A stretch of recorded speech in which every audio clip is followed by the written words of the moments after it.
ವೈಭವಕ್ಕೆ ಬಂದಿರುವಂತ ಎಲ್ಲಾ ವೀಕ್ಷಕರಿಗೂ ನಮಸ್ಕರಿಸ್ತಾ ಇವತ್ತು ನಮ್ಮೊಂದಿಗೆ ಟಾಪ್ 100 ಸಿವಿಲ್ ಸರ್ವಿಸ್ ಎಕ್ಸಾಮ್ಸ್ ಅಲ್ಲಿ ಟಾಪ್ 100 ಬರೋದು ಒಂದು ವಿಶೇಷ ಆಗಿರುತ್ತೆ. ಅದರಲ್ಲಿ 71st ರ್ಯಾಂಕ್ ಬಂದಿದ್ದಾರೆ ಯಶಸ್ವಿನಿ ಅವರು. ಸೊ ಯಶಸ್ವಿನಿ ಅವರು ಈಗ ಸದ್ಯಕ್ಕೆ ದಿಲ್ಲಿನಲ್ಲಿ ಇದ್ದಾರೆ. ದಿಲ್ಲಿನಲ್ಲಿ ಅವರು ಯಾವ ಒಂದು ಕಾರಣಕ್ಕೋಸ್ಕರ ದಿಲ್ಲಿನಲ್ಲಿದ್ದಾರೆ ಅದ್ರ ಬಗ್ಗೆ ತಿಳ್ಕೊಳ್ಳುವ, ಹಾಗೂ ಇದರ ಅವರ ಫಸ್ಟ್ ಅಟೆಂಪ್ಟ್ ಅನ್ನೋದ್ರ ಬಗ್ಗೆನೂ ತಿಳ್ಕೊಳ್ಳುವ. ಹಾಗೆ ಅವರು ಇವತ್ತು ಒಂದು ಸಿವಿಲ್ ಸರ್ವಿಸ್ ಎಕ್ಸಾಮ್ ಅಂತ ನಾವು ಸಾಮಾನ್ಯವಾಗಿ ಹೇಳೋದುಂಟು, ಸಿವಿಲ್ ಸರ್ವಿಸ್ ಎಕ್ಸಾಮ್ ಅಂದ್ರೆ IAS ಎಕ್ಸಾಮ್ ಸರ್ ಅಂತ ಕೇಳ್ತಾರೆ, ಇನ್ನ ಕೆಲವರು IPS ಎಕ್ಸಾಮ್ ಅಂತ ಕೇಳ್ತಾರೆ. ಇವತ್ತು ಯಶಸ್ವಿನಿ ಅವರು ನಮ್ ಜೊತೆ ಸಿವಿಲ್ ಸರ್ವಿಸ್ ಎಕ್ಸಾಮ್ ಅಂದ್ರೆ ಬರೀ IAS IPS ಅಷ್ಟೇ ಅಲ್ಲ, ಅದು ಹೊರತುಪಡಿಸಿದಂತೆ ಇನ್ನೂ 10 ಹಲವು ಪೋಸ್ಟ್ಗಳು ಇರುತ್ತಲ್ಲಿ. ಯಾರಿಗೆ ಈ ಒಂದು IAS IPS ಆಗ್ಬೇಕು ಅಂತಿಲ್ಲ ಅಥವಾ ಆಗೋದಕ್ಕೆ ಸಾಧ್ಯ ಇಲ್ಲ ಅನ್ನೋದಾದ್ರೂ they can get into the other post and still you can make a very bright future ಅಂತ ಹೇಳಿ ಇವತ್ತೊಂದು ದಿನ ಯಶಸ್ವಿನಿ ಅವರು ನಮ್ಗೆ ಹೇಳೋದಕ್ಕೆ ನಮ್ ಜೊತೆ ಸೇರಿದ್ದಾರೆ. ಸೊ ಈ ಯೂಟ್ಯೂಬ್ ಚಾನಲ್ ವಿಜಯೀ ಭವ ಕರ್ನಾಟಕ ಸರ್ಕಾರದ್ದು ಕಾಲೇಜು ಶಿಕ್ಷಣ ಇಲಾಖೆಯಿಂದ ಇದನ್ನ ನಾವು ಕಳೆದ ಒಂದು 6 ತಿಂಗಳಿಂದ ನಾವು ಇದನ್ನ ಬಿತ್ತರಿಸ್ತಾ ಇದ್ದೀವಿ. ಇದರಲ್ಲಿ ಈಗಾಗಲೇ 2 ಲಕ್ಷಕ್ಕೂ ಹೆಚ್ಚು ಜನ ಸಬ್ಸ್ಕ್ರೈಬರ್ಸ್ ಆಗಿದ್ದಾರೆ. ನಾವು ಇಲ್ಲಿ ಈ ತರ ಸಿವಿಲ್ ಸರ್ವಿಸ್ ಅಲ್ಲಿ ಆದಂತವ್ರನ್ನ, ಆಮೇಲೆ ಸಿವಿಲ್ ಸರ್ವಿಸ್ ಆಗ್ಬೋದು ಅಥವಾ ಇತರೆ ಸ್ಪರ್ಧಾತ್ಮಕ ಪರೀಕ್ಷೆಗಳಿಗೆ ಬೇಕಾಗಿರುವಂತಹ ಸಾಕಷ್ಟು ಮಾಹಿತಿಗಳನ್ನ ಇಲ್ಲಿ ನಾವು ಕೊಡ್ತಾ ಬರ್ತಾ ಇದ್ದೀವಿ. ಇದನ್ನು ಕೂಡ ಲಕ್ಷಾಂತರ ವಿದ್ಯಾರ್ಥಿಗಳು ವೀಕ್ಷಿಸ್ತಿದ್ದಾರೆ. ಸೊ ಈ ಒಂದು ಹಿನ್ನೆಲೆಯಲ್ಲಿ ಇವತ್ತು ನಾನು ನಿಮ್ಮೆಲ್ಲರ ಪರವಾಗಿ ಯಶಸ್ವಿನಿ ಅವರನ್ನ ಸ್ವಾಗತಿಸ್ತೇನೆ. ನಮಸ್ಕಾರ. Thank you sir, thank you so much. Yashaswini ಅವರೇ, ನೀವೀಗ ದಿಲ್ಲಿನಲ್ಲಿದ್ದೀರಿ. ಹೌದು ಸರ್.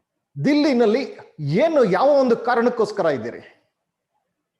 ಸರ್, ನಾನು 2018 ಅಲ್ಲಿ ಸಿವಿಲ್ ಸರ್ವಿಸಸ್ ಎಕ್ಸಾಮಿನೇಷನ್ ಬಂತು. ಅದರಲ್ಲಿ 293ನೇ ರ್ಯಾಂಕ್ ಅನ್ನ ಪಡೆದಿದ್ದೆ. ಆ ರ್ಯಾಂಕಿಗೆ ತಕ್ಕ ಹಾಗೆ ನನಗೆ ಇಂಡಿಯನ್ ಡಿಫೆನ್ಸ್ ಎಸ್ಟೇಟ್ ಸರ್ವಿಸ್ ಅಂತ ಅಲೋಕೇಟ್ ಆಗಿತ್ತು. ಅದರ ತರಬೇತಿಗೋಸ್ಕರ ನಾನು ಇವಾಗ ಡೆಲ್ಲಿಯಲ್ಲಿ ಇದ್ದೀನಿ ಸರ್. ಓಕೆ, 293ನೇ ರ್ಯಾಂಕ್ ಬಂದಿತ್ತು. ನೀವು 10 ಹಲವು ಪೋಸ್ಟ್ಗಳಿದೆ, ಅದರಲ್ಲಿ ನೀವು ಇಂಡಿಯನ್ ಡಿಫೆನ್ಸ್ ಎಸ್ಟೇಟ್ ಸರ್ವಿಸ್ನೇ ನೀವು ಆಯ್ಕೆ ಮಾಡ್ಕೊಂಡಿದ್ದೀರಿ. ಅದು ನೀವೇ ಆಯ್ಕೆ ಮಾಡ್ಕೊಂಡಿದ್ದ ಅಥವಾ ನಿಮಗೋಸ್ಕರ ಅವ್ರು ಕೊಟ್ಟಿದ್ದ? Sir, Indian defence estate service ನಂದು 7th ಪ್ರಿಫರೆನ್ಸ್ ಇತ್ತು. 24 ಸರ್ವಿಸಸ್ಗಳಲ್ಲಿ ಇದು ನಂದು 7th ಪ್ರಿಫರೆನ್ಸ್ ಇತ್ತು. ನನ್ನ ರ್ಯಾಂಕಿಗೆ ಆ ವರ್ಷದಲ್ಲಿ ನನ್ಗೆ ಇದೇನೆ ಅಲಾಟ್ ಆಗ್ತಾ ಇದ್ದಿದ್ದು ಜನರಲ್ ಮೆರಿಟ್ ಅಲ್ಲಿ. ಹಾಗಾಗಿ ನನಗೆ ದೊರೆತ ಸರ್ವಿಸ್ ಇದು, ಬಟ್ ಇದು ನನ್ನ ಪ್ರಿಫರೆನ್ಸ್ ಆಗಿತ್ತು ಕೂಡ. ಟಾಪ್ 10 ಅಲ್ಲಿ ಇದು ಒಂದು ಕೂಡ ಇತ್ತು. ಓಕೆ, ನೀವು ಪ್ರಿಫರೆನ್ಸ್ ನೀವು ಎಷ್ಟು ಕೊಡೋದಿಕ್ಕೆ ಕೇಳ್ತಾರ ಅವರು? ಟಾಪ್ 10 ಕೇಳ್ತಾರ? ಇಲ್ಲ ಸರ್, ನಾವು ಎಲ್ಲದಕ್ಕೂ ಕೊಡ್ಬೋದು. ಇರೋ 24 ಸರ್ವಿಸ್ಗಳಲ್ಲಿ ಎಲ್ಲದಕ್ಕೂ ನಾವು ಪ್ರಿಫರೆನ್ಸ್ ಕೊಡ್ಬೋದು. 1 2 3 4 5 to 24 ತನಕನೂ ಕೊಡ್ಬೋದು. ನಮ್ಗೆ ಇಷ್ಟ ಇಲ್ಲ ಅಂತಂದ್ರೆ ನಮ್ಗೆ 1 2 3 4 ಅಷ್ಟೇನು ಕೊಡ್ಬೋದು. ಸೊ ನಮ್ಗೆ ಅದು ನಮ್ಮ ಆಯ್ಕೆ ಸರ್, ನಮ್ಗೆ ಬಿಟ್ಟಿದ್ದು. ಈಗ ನೀವು 1 2 3 4 ಅಂತ ಕೊಟ್ಟಿರ್ತೀರಿ, ಆದ್ರೆ ಆಯ್ಕೆ ನಿಮ್ಮ ರ್ಯಾಂಕಿಂಗ್ಗೆ ಸಿಗೋದಿಲ್ಲ ಅನ್ನೋದಾದ್ರೆ ಏನಾಗತ್ತೆ ಪರಿಣಾಮ? ಸರ್, 1 2 3 4 ಅಷ್ಟೇ ಕೊಟ್ಟು ನಾವು ಬೇರೆ ಇನ್ಯಾವುದೂ ಸರ್ವಿಸ್ ಕೊಟ್ಟಿಲ್ಲ ಅಂತ ಅಂದ್ರೆ ಎಲ್ಲರೂ ಕೊಟ್ಟಿರೋರ್ಗೆ ಮೊದಲು ಪ್ರಿಫರೆನ್ಸ್ ಕೊಡ್ತಾರೆ. ಯಾಕೆಂದ್ರೆ ಅವರು ಆಯ್ಕೆ ಮಾಡಿದ್ದಾರೆ. ಸೊ ಅವರಿಗೆ ಕೊಟ್ಟಾಗಿ ಯಾವ್ದು ಸರ್ವಿಸ್ ಉಳಿದಿರುತ್ತೆ ಅದನ್ನ ನಮ್ಗೆ ಅಲೋಕೇಟ್ ಮಾಡ್ತಾರೆ. So it's better to give our preferences ಆ ತರ ಸರ್.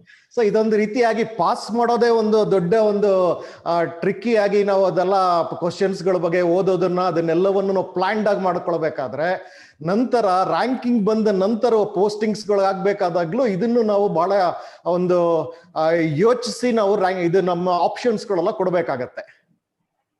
ಹೌದು ಸರ್, ಖಂಡಿತ. ಆಕ್ಚುಲಿ ನಾವು ಅಪ್ಲಿಕೇಶನ್ ಹಾಕುವಾಗೇನೆ ಇದ್ರ ಬಗ್ಗೆ ಎಲ್ಲ ತಿಳಿದುಕೊಂಡು ಪ್ರಾಪರ್ ಆಗಿ ಅವಾಗೇನೆ ಅಪ್ಲೈ ಮಾಡುವಾಗೇನೆ ಫಿಲ್ ಮಾಡ್ಬೇಕಾಗತ್ತೆ. ಸೊ ಇದು ತುಂಬಾ ಇಂಪಾರ್ಟೆಂಟ್ ಆಗುತ್ತೆ. ಲೇಟರ್ ರ್ಯಾಂಕ್ ಬಂದ ಮೇಲೆ ನಾವೇನು ಚೇಂಜ್ ಮಾಡೋಕ್ ಆಗೋದಿಲ್ಲ ಇರೋದ್ರಿಂದ ಮುಂಚೆನೆ ನಾವು ಇದ್ರ ಬಗ್ಗೆ ಸರಿಯಾಗಿ ತಿಳ್ಕೊಂಡು ಅಪ್ಲೈ ಮಾಡ್ಬೇಕು ಸರ್. ಅಂದ್ರೆ ಸಿವಿಲ್ ಸರ್ವಿಸ್ ಎಕ್ಸಾಮ್ ಬರೆಯೋದಿಕ್ ಮುಂಚಿತವಾಗಿ ತನ್ನ ಪ್ರಿಪರೇಷನ್ಸ್ ಗಳನ್ನೆಲ್ಲ ಶುರು ಮಾಡ್ತಿದ್ದಾಗೇನೆ ಪೋಸ್ಟಿಂಗ್ಸ್ ಗಳ ಬಗ್ಗೆ ಕೂಡ ನಾವು ಸಾಕಷ್ಟು ಮಾಹಿತಿಗಳನ್ನ ಪಡ್ಕೊಳ್ಬೇಕು ಅಂತೀರಿ ನೀವು? ಹೌದು ಸರ್, ಖಂಡಿತ ಪಡ್ಕೊಬೇಕು ಸರ್. ಪಡ್ಕೊಂಡ್ರೆ ನಮ್ಗೇನೆ ಆಕ್ಚುಲಿ ಹೆಲ್ಪ್ ಆಗುತ್ತೆ. ಅಪ್ಲಿಕೇಶನ್ ಹಾಕುವಾಗ ಇಂದ ಹಿಡಿದು ನಮ್ಗೆ ಬೇಕಾಗಿರೋ ಸರ್ವಿಸ್ ನ ಚೂಸ್ ಮಾಡುವ ತನಕ ಅದು ನಮ್ಗೆ ಹೆಲ್ಪ್ ಮಾಡೇ ಮಾಡುತ್ತೆ ಸರ್. ಹಾಗಿದ್ಮೇಲೆ ನೀವು ಈಗ ಡೆಲ್ಲಿನಲ್ಲಿದ್ದೀರಿ, ನೀವು ಕರ್ನಾಟಕದವರು. ಕರ್ನಾಟಕದ ಯಾವ ಜಿಲ್ಲೆಯವರು? ಸರ್ ನಾನು ಚಿಕ್ಕಮಗಳೂರು ಜಿಲ್ಲೆಯ ಬಾಣೂರು ಅನ್ನೋ ಒಂದು ಹಳ್ಳಿಯಿಂದ ಬಂದಿರೋದು ಸರ್. ಬಾನೂರು ಅಂತ ಚಿಕ್ಕಮಗಳೂರಿಂದ ಬಂದಿದ್ದೀರಿ ನೀವು. ಸೊ ನಿಮ್ಮ ಯಶಸ್ಸಿನ ಕತೆ ಇವತ್ತು ನಾವು ಎಲ್ಲರ ಜೊತೆ, ವಿಶೇಷವಾಗಿ ಕರ್ನಾಟಕದಲ್ಲಿರುವಂತಹ ವಿದ್ಯಾರ್ಥಿಗಳಿಗೆ, ಅದರಲ್ಲೂ ಈ ಸರಿ ಪರೀಕ್ಷೆ ತಗೊಳ್ಬಹುದು ಅಥವಾ ಮುಂದಿನ ಸರಿ ಪರೀಕ್ಷೆ ತಗೊಳ್ಳೋವಂಥವ್ರಿಗೆ, ಅದ್ರ ಮುಂದಿನ ಸರಿ ಪರೀಕ್ಷೆ ತಗೊಳ್ಳೋರು ಯಾರಿಗೆ ಆದ್ರೂ ಸರಿ, ಇವತ್ತು ನಾವು IAS IPS ಅನ್ನೋದನ್ನ ಬಿಟ್ಟು ಉಳಿದಂತೆ ಏನೆಲ್ಲ ಪೋಸ್ಟ್ಗಳು ಇದೆ ಅನ್ನೋದ್ರ ಬಗ್ಗೆ ನಾವು ಮಾಹಿತಿಯನ್ನ ಕೇಳ್ತಾ ಹೋಗೋಣ. ಸೊ ಇಲ್ಲಿ ನಾನ್ ನಿಮ್ಮ ಹತ್ರ ಕೇಳೋದು, ನಿಮ್ಮ ತಂದೆ ತಾಯಿ ಬಗ್ಗೆ ಏನಾದ್ರೂ ಒಂದೆರಡು ಮಾತುಗಳನ್ನ ನಮಗೆ ಹೇಳ್ಬೋದಾ? ಹೌದು ಸರ್. ನನ್ನ ತಂದೆಯ ಹೆಸರು BS ಬಸವರಾಜಪ್ಪ ಅಂತ ಹೇಳಿ. ಅವರು ಸರ್ಕಾರಿ ಪ್ರೌಢಶಾಲೆಯಲ್ಲಿ ಮುಖ್ಯ ಶಿಕ್ಷಕರಾಗಿ ಕಾರ್ಯನಿರ್ವಹಿಸ್ತಾ ಇದ್ದಾರೆ. ಯಾವ ಊರು? ಸರ್ ಗುಬ್ಬಿಹಳ್ಳಿ ಅಂತ ಹೇಳ್ಬಿಟ್ಟು, ಅದು ಕೂಡ ನಮ್ಮೂರಿಂದ 6 ಕಿಲೋಮೀಟರ್ ದೂರದಲ್ಲೇನೆ ಇದೆ. ಅದು ಕೂಡ ಚಿಕ್ಕಮಗಳೂರು ಜಿಲ್ಲೆಯಲ್ಲೇನೆ ಇರೋದು. ಸೊ ಈಗಲೂ ಅವರು ಸರ್ವಿಸ್ ಅಲ್ಲಿ ಇದ್ದಾರಾ? ಹೌದು ಸರ್, ಇನ್ನ 2 ವರ್ಷದಲ್ಲಿ ಅವರು ರಿಟೈರ್ ಆಗ್ತಿದ್ದಾರೆ. ಇನ್ನ ಸದ್ಯದಲ್ಲಿ ಸರ್ವಿಸ್ ಅಲ್ಲಿ ಇದ್ದಾರೆ. ನಿಮ್ಮ ತಾಯಿಯವರು? ಸರ್ ಅಮ್ಮ ಬಂದು PV ಇಂದಿರಾ ಅಂತ ಹೇಳ್ಬಿಟ್ಟು, ಅವರು ಗೃಹಿಣಿ. ಸೊ ಅಷ್ಟೇ ಸರ್. ಹೌದು, ಓಕೆ. ನಿಮ್ಗೆ ಅಣ್ಣ ತಮ್ಮ ಅಕ್ಕ ತಂಗಿ ಯಾರಾದ್ರು? ಸರ್ ನಾನು ಒಬ್ಳೆ ಮಗಳು ಸರ್. ಓ ಗ್ರೇಟ್. ಒಬ್ಳೆ ಮಗಳಾದ್ರೂ ಮುದ್ದಾಗಿ ಬೆಳೆಸೋ ಒಂದು ಅಭ್ಯಾಸ ಇರುತ್ತೆ, ಹಾದಿ ತಪ್ತಾರೇನೋ ಅನ್ನೋ ಭಯ ಕೂಡ ಇರುತ್ತೆ.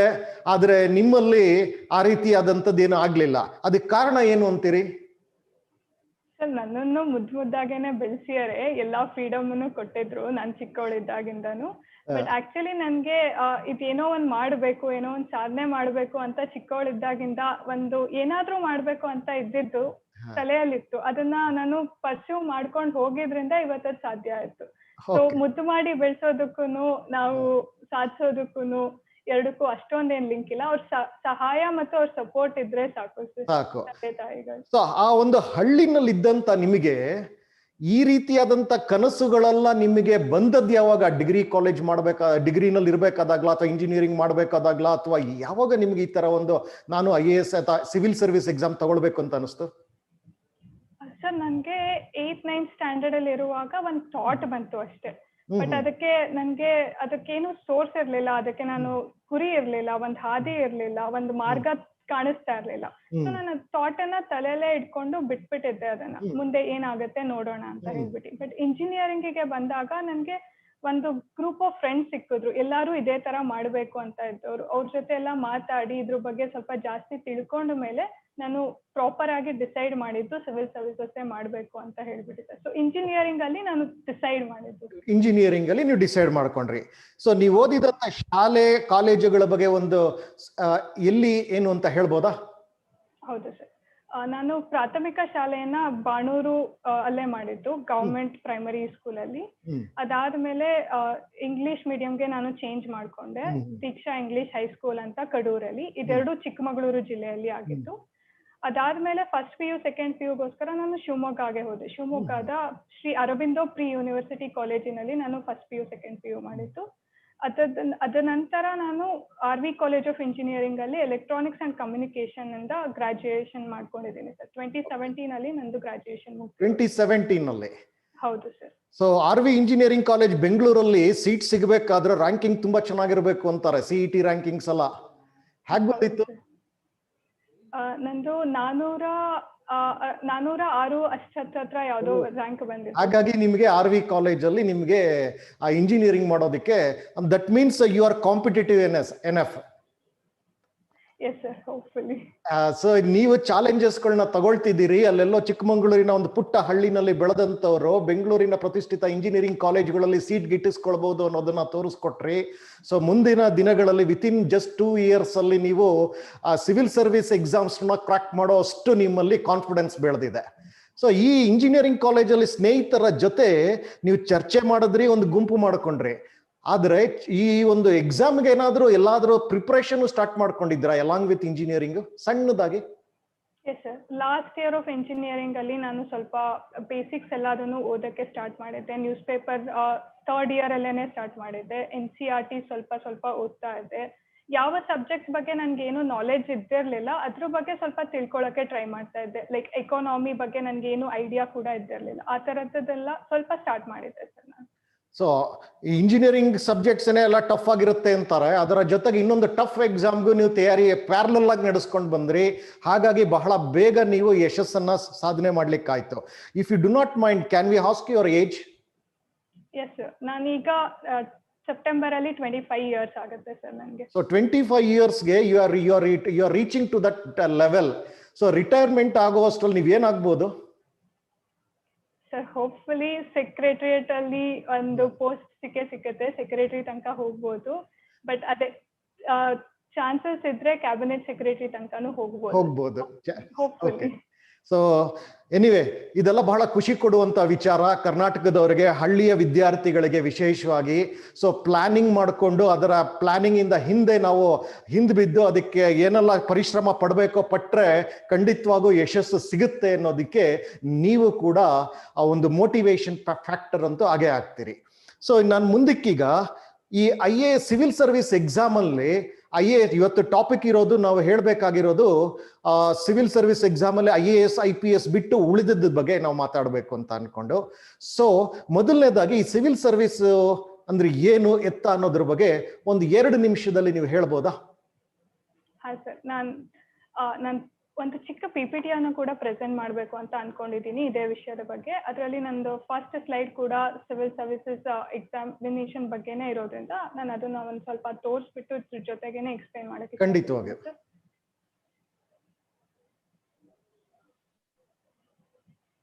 ಸೊ ಸರ್ ಹೇಳಿದ ಪ್ರಕಾರ ಇವತ್ತಿನ ಟಾಪಿಕ್ ಇರೋದೇನೆ UPSC CSC ಅಂತ. ಅಂದ್ರೆ ಕೇವಲ IAS IPS ಅಲ್ಲ, ಅದರ ಹೊರತಾಗಿ ಹಲವಾರು ಸರ್ವಿಸಸ್ ಇದೆ.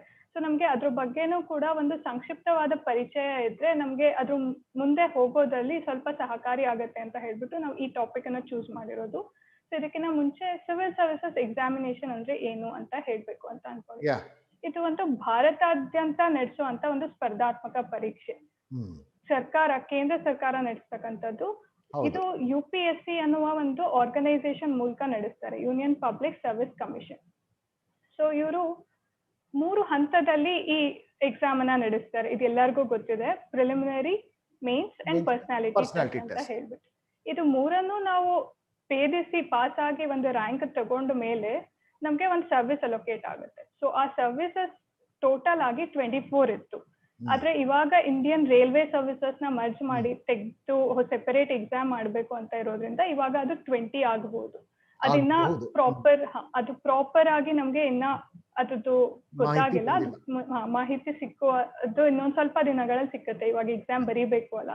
ಸೊ ಅದಕ್ಕೋಸ್ಕರ ಅಂದ್ರೆ ಮುಂದಿನ ವರ್ಷ ಬರೆಯೋ ಅಂತವ್ರಿಗೆ ಅದು ಮಾಹಿತಿ ಸಿಗತ್ತೆ.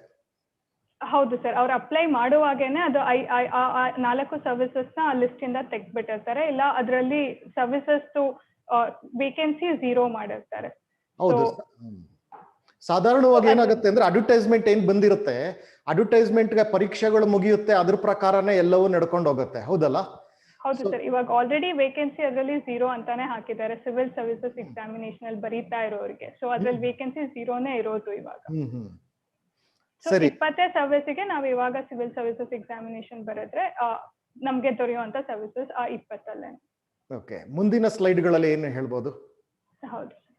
ಸೊ ನಾನು ಇವಾಗ ಅದ್ರ ಜೊತೆಗೆ ಎಲ್ಲಾ ಸರ್ವಿಸಸ್ ಬಗ್ಗೆನೂ ಸ್ವಲ್ಪ ಚಿಕ್ಕದಾಗಿ ಅದ್ರಲ್ಲಿ ಏನಿದೆ ಅಂತ ಹೇಳೋದಕ್ಕೆ ಟ್ರೈ ಮಾಡ್ತೀನಿ ನನಗೆ ತಿಳಿದ ಮಟ್ಟಿಗೆ. ಸೊ ಟೋಟಲ್ ಆಗಿ ನಾನು ಹೇಳ್ದಂಗೆ 20 ಸರ್ವಿಸಸ್ ಇದೆ ಇವಾಗ ರೈಲ್ವೆ ಸರ್ವಿಸಸ್ ನ ಬಿಟ್ರೆ. ಸೊ ಅದನ್ನ 3 ವಿಭಾಗವಾಗಿ ಡಿವೈಡ್ ಮಾಡಬಹುದು. ಒಂದು ಆಲ್ ಇಂಡಿಯಾ ಸರ್ವಿಸ್, ಅದರಲ್ಲಿ ಇಂಡಿಯನ್ ಅಡ್ಮಿನಿಸ್ಟ್ರೇಟಿವ್ ಸರ್ವಿಸ್ ಬರುತ್ತೆ, ಮತ್ತೆ ಇಂಡಿಯನ್ ಪೊಲೀಸ್ ಸರ್ವಿಸ್ ಬರುತ್ತೆ. ಅದ್ರ ಜೊತೆಗೆ central government group A services, group B ಬರುತ್ತೆ. ಒಂದ್ ನಿಮಿಷ ಇಲ್ಲಿ ಯಶಸ್ವಿನಿ ಅವರ, ಈ ಆಲ್ ಇಂಡಿಯಾ ಸರ್ವಿಸ್ ಅಂದ್ರೆ IAS IPS ಆದಂತವ್ರು, ಆ ಸ್ಲೈಡ್ ಇರ್ಲಿ, ಅದು ಆ ಸ್ಲೈಡ್ ಇರ್ಲಿ.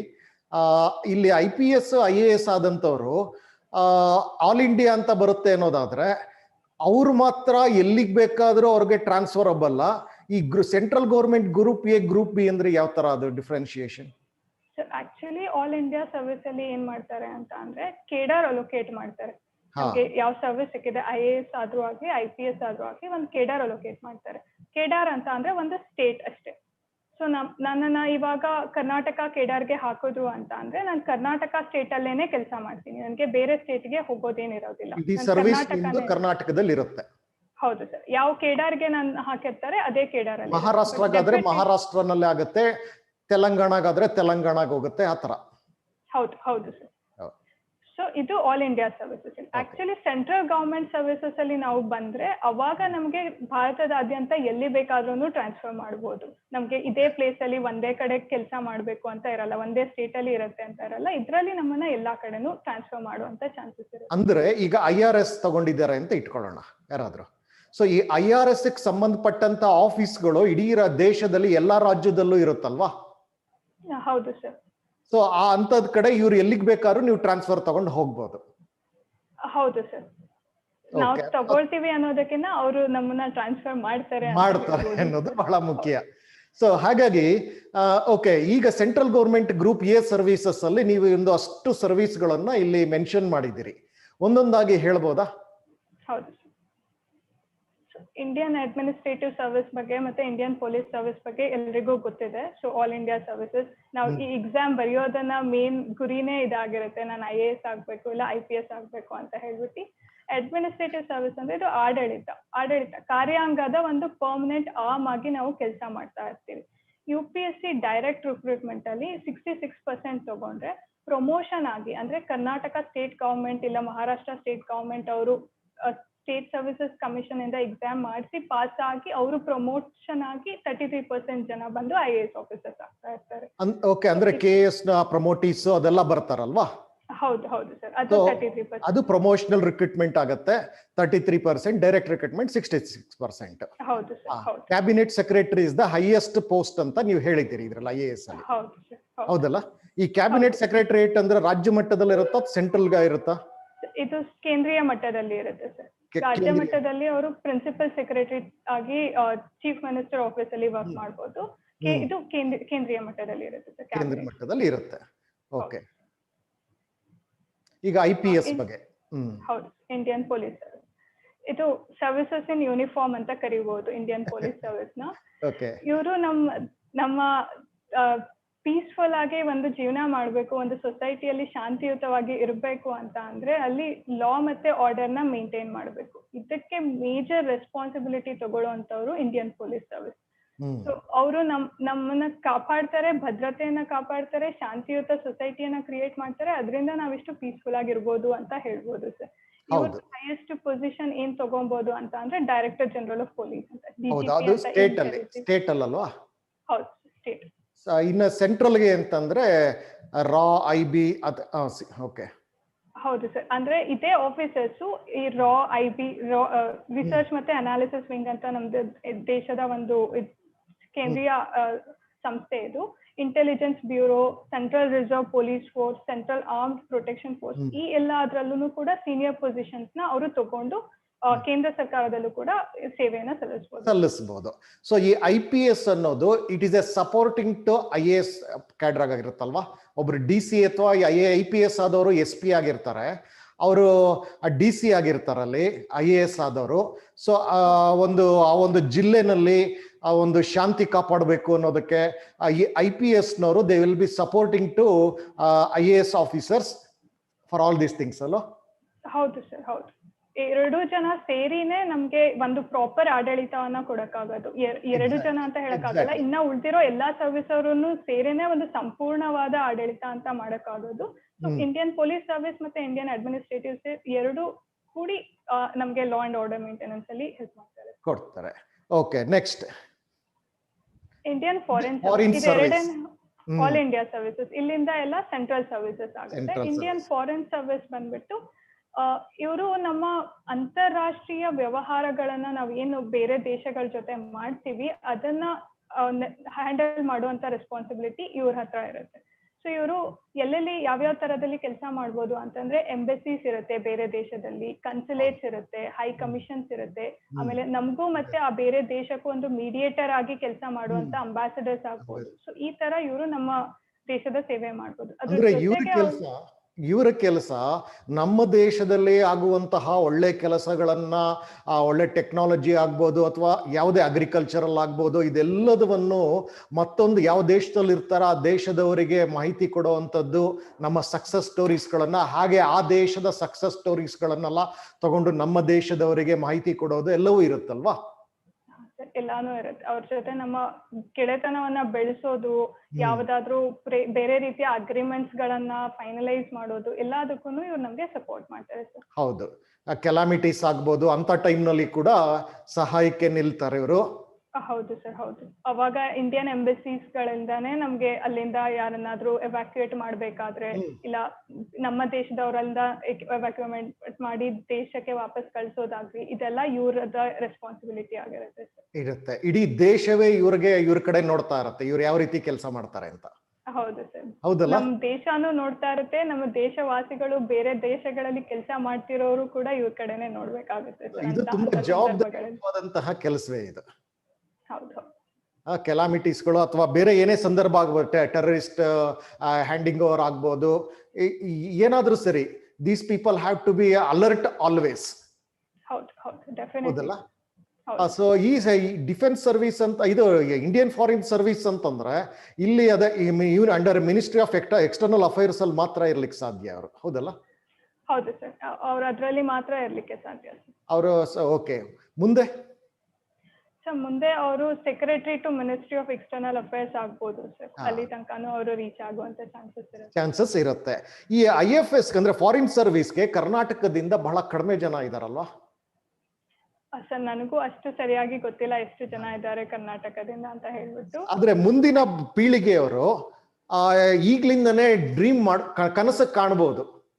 ಹೌದು ಸರ್, ಖಂಡಿತ ಕಾಣ್ಬೋದು ಸರ್. ಅದು ತುಂಬಾ ಒಳ್ಳೆಯ ಸರ್ವಿಸ್.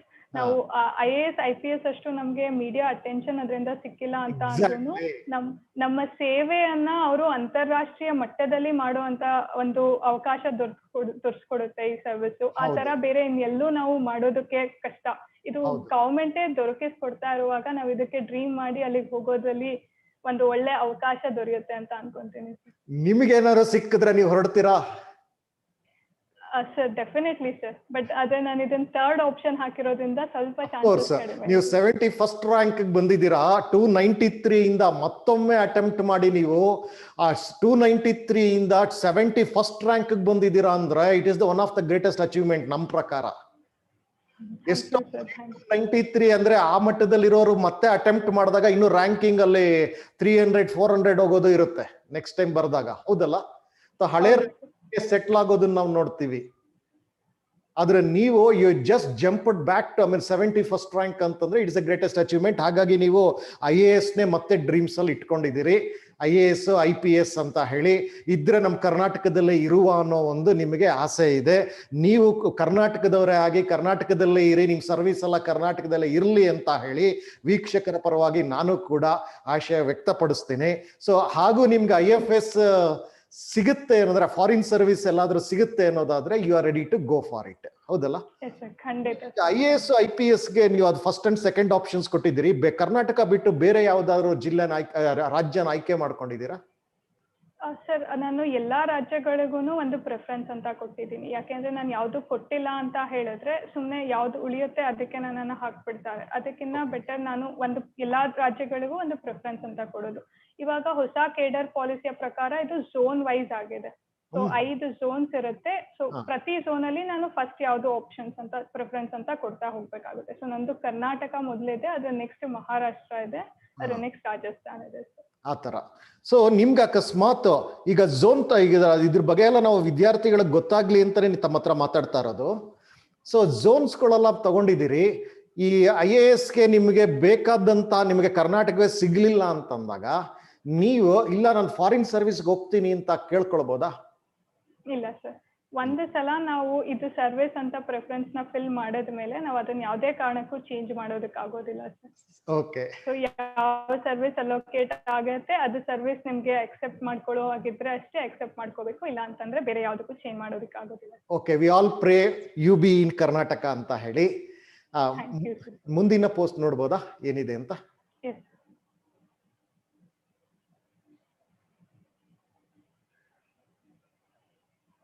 ಮುಂದಿನ ಪೋಸ್ಟ್ ಬಂದು ಇಂಡಿಯನ್ ರೆವೆನ್ಯೂ ಸರ್ವಿಸ್. ನಾನು ಇದರಲ್ಲಿ ಎರಡು ಇನ್ಕಮ್ ಟ್ಯಾಕ್ಸ್ ಮತ್ತೆ ಕಸ್ಟಮ್ಸ್ ಅಂಡ್ ಸೆಂಟ್ರಲ್ ಎಕ್ಸರ್ಸೈಸ್ ಅನ್ನ ಎರಡನ್ನೂ ಒಟ್ಟಿಗೆ ಹಾಕಿದ್ದೀನಿ. ಇದು ಮಿನಿಸ್ಟ್ರಿ ಆಫ್ ಫೈನಾನ್ಸ್ ಕೆಳಗಡೆ ಬರುತ್ತೆ. ಇದ್ರಲ್ಲಿ ಆಕ್ಚುಲಿ ಅವ್ರ ರೆಸ್ಪಾನ್ಸಿಬಿಲಿಟಿ ಏನಿರುತ್ತೆ ಅಂತಂದ್ರೆ collection of taxes.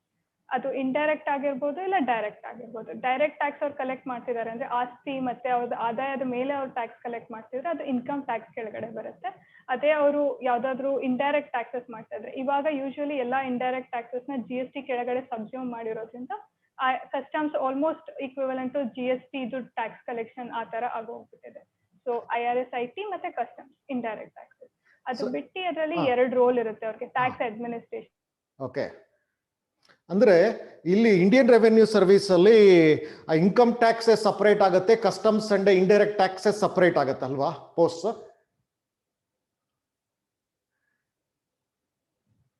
Hello hello, Indian service ಅಲ್ಲಿ ರೆವಿನ್ಯೂ ಸರ್ವಿಸ್ ಅಲ್ಲಿ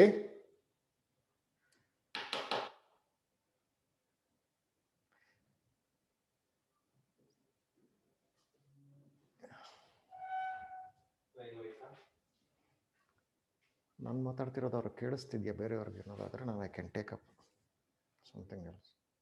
ನಾನು ಮಾತಾಡ್ತಿಲ್ಲ. ಸೊ ವೀಕ್ಷಕರೇ, ಇಲ್ಲಿ ಲೈನ್ ಸ್ವಲ್ಪ ಬರ್ತಾ ಇದ್ದಾರೆ ಮತ್ತೆ ಯಶಸ್ವಿನಿ ಅವರು. ಇದು ಏನೋ ಇಂಟರ್ನೆಟ್ ಪ್ರಾಬ್ಲಮ್ ಆಗಿರುತ್ತೆ. ಸೊ ಈಗ ಮತ್ತೆ ಜಾಯಿನ್ ಆಗಿದ್ದಾರೆ ನಮ್ಮ ಜೊತೆ ಅವರು. ನಾವು ಇಂಡಿಯನ್ ರೆವಿನ್ಯೂ ಸರ್ವಿಸ್ ಬಗ್ಗೆ ಮಾತಾಡ್ತಿದ್ವಿ. ಇಂಡಿಯನ್ ರೆವಿನ್ಯೂ ಸರ್ವಿಸ್ ಕಾಣಿಸ್ತಾ ಇದೆ. ನೀವು ಮಾತಾಡ್ತಿರೋದು ಕೇಳಿಸ್ತಾ ಇದೆ. Okay sir. So okay sir, ನಂದು okay sir. Indian revenue service ಅಲ್ಲಿ ಎರಡು ಕ್ಯಾಡರ್ ಇದೆ ಅಲ್ವಾ? ಆಕ್ಚುಲಿ ನನ್ಗೆ ಹೌದು ಸರ್, ಇನ್ಕಮ್ ಟ್ಯಾಕ್ಸ್ ಮತ್ತೆ ಕಸ್ಟಮ್ಸ್ ಅಂಡ್ ಎಕ್ಸರ್ಸೈಸ್ ಅಂತ ಹೇಳ್ಬಿಟ್ಟು ಎರಡು ಟ್ಯಾಕ್ಸ್ ಅಡ್ಮಿನಿಸ್ಟ್ರೇಷನ್ ಇನಿಷಿಯಲ್ ಪೀರಿಯಡ್ಸ್ ಅಲ್ಲಿ. ಅದೇ ಅವರು ಹೈಯರ್ ಲೆವೆಲ್ಸ್ ಗೆ ಹೋದಾಗ ಅವರು ಪಾಲಿಸಿ ಫಾರ್ಮುಲೇಷನ್ ಕೂಡ ಮಾಡಬಹುದು. ಡೈರೆಕ್ಟ್ ಟ್ಯಾಕ್ಸ್ ಮತ್ತೆ ಇಂಡೈರೆಕ್ಟ್ ಟ್ಯಾಕ್ಸಸ್ ಗೆ ಬೇಕಾಗಿರುವಂತ ಯಾವುದೇ ಪಾಲಿಸಿ ಫಾರ್ಮುಲೇಷನ್ ಗೆ ಅವ್ರ ಎಕ್ಸ್ಪೀರಿಯನ್ಸ್ ಅಡ್ಮಿನಿಸ್ಟ್ರೇಷನ್ ಇಂದ ಏನ್ ಬಂದಿರುತ್ತೆ ಅದನ್ನ ಯೂಸ್ ಮಾಡ್ಕೊಂಡು ಅವ್ರ ಫಾರ್ಮುಲೇಷನ್ ಕೂಡ ಮಾಡಬಹುದು. ಸೊ ಇದು ಮಿನಿಸ್ಟ್ರಿ ಆಫ್ ಫೈನಾನ್ಸ್ ಕೆಳಗಡೆ ಬರುತ್ತೆ. ಸೊ ಇಲ್ಲಿ ಇನ್ಕಮ್ ಟ್ಯಾಕ್ಸ್ ಮತ್ತು ಇಂಡಿಯನ್ ರೆವಿನ್ಯೂ ಸರ್ವಿಸ್ ಅಲ್ಲೇ ಕಸ್ಟಮ್ಸ್ ಮತ್ತು ಸೆಂಟ್ರಲ್ ಎಕ್ಸೈಸ್ ಇದೆಯಲ್ಲ, ಸಾಧಾರಣವಾಗಿ ನೀವು ಪ್ರಿಫರೆನ್ಸ್ ಕೊಡಬೇಕಾದಾಗ ಯಾವುದಕ್ಕೆ ಫಸ್ಟ್ ಪ್ರಿಫರೆನ್ಸ್ ಕೊಡ್ತಾರ? ಇನ್ಕಮ್ ಟ್ಯಾಕ್ಸ್ ಕೊಡ್ತಾರ ಅಥವಾ ಕಸ್ಟಮ್ಸ್ ಅಂಡ್ ಸೆಂಟ್ರಲ್ ಎಕ್ಸೈಸ್? ಸಾಧಾರಣವಾಗಿ ಜನರಲ್ ಆಗಿ ಎಲ್ಲ ಟ್ಯಾಕ್ಸ್ ಕೊಡ್ತಾರೆ. ಇನ್ಕಮ್ ಟ್ಯಾಕ್ಸ್, ಕಸ್ಟಮ್ ಸರ್ವಿಸ್ ಅದು ಬರುತ್ತೆ. Will go to the next post. Screen ನಲ್ಲಿ next post Indian audit and account service ಅಂತ ಹೇಳ್ಬಿಟ್ಟು. ಈ ಆಡಿಟ್ ಅಂಡ್ ಅಕೌಂಟ್ಸ್ ಅಂತ ನೀವು ಹೇಳ್ತಾ ಇದ್ದೀರಿ, CAG controller and audit.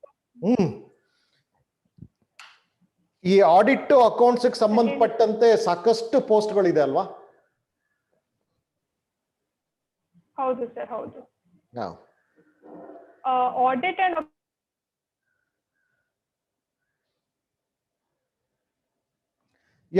So Indian audit and account service ಅಲ್ಲಿ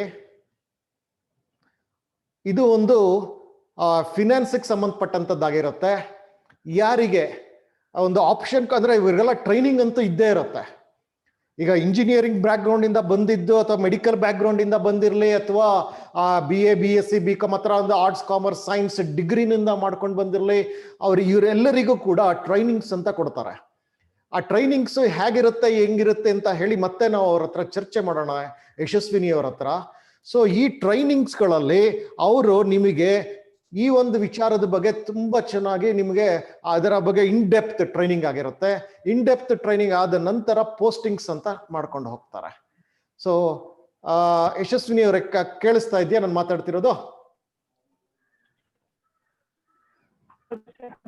ಆಡಿಟ್ ಅಕೌಂಟ್ ಸರ್ವಿಸ್ ಇದು ಸೆಪರೇಟ್ ಸರ್. ಇದು ಆಕ್ಚುಲಿ ಕೇವಲ ಲೆಕ್ಕ ಪರಿಶೋಧನೆಗೆ ಮಾತ್ರ ಸೀಮಿತವಾಗಿರುವಂತ ಒಂದು ಸರ್ವಿಸ್ ಸರ್.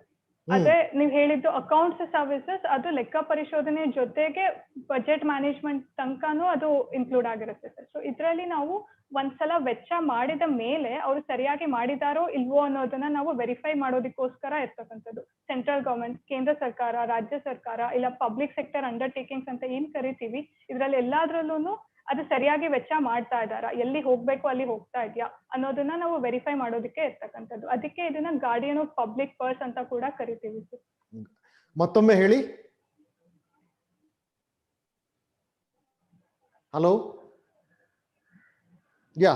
ಸೊ ಇದು ಲೆಕ್ಕ, ನೀವೊಂದು ಪದ ಯೂಸ್ ಮಾಡಿದ್ರಿ, ನೀವೊಂದು ವರ್ಡ್ ಪದ ಯೂಸ್ ಮಾಡಿದ್ರಿ, ಇದಕ್ಕೆ ಏನ್ ಹೇಳಿ?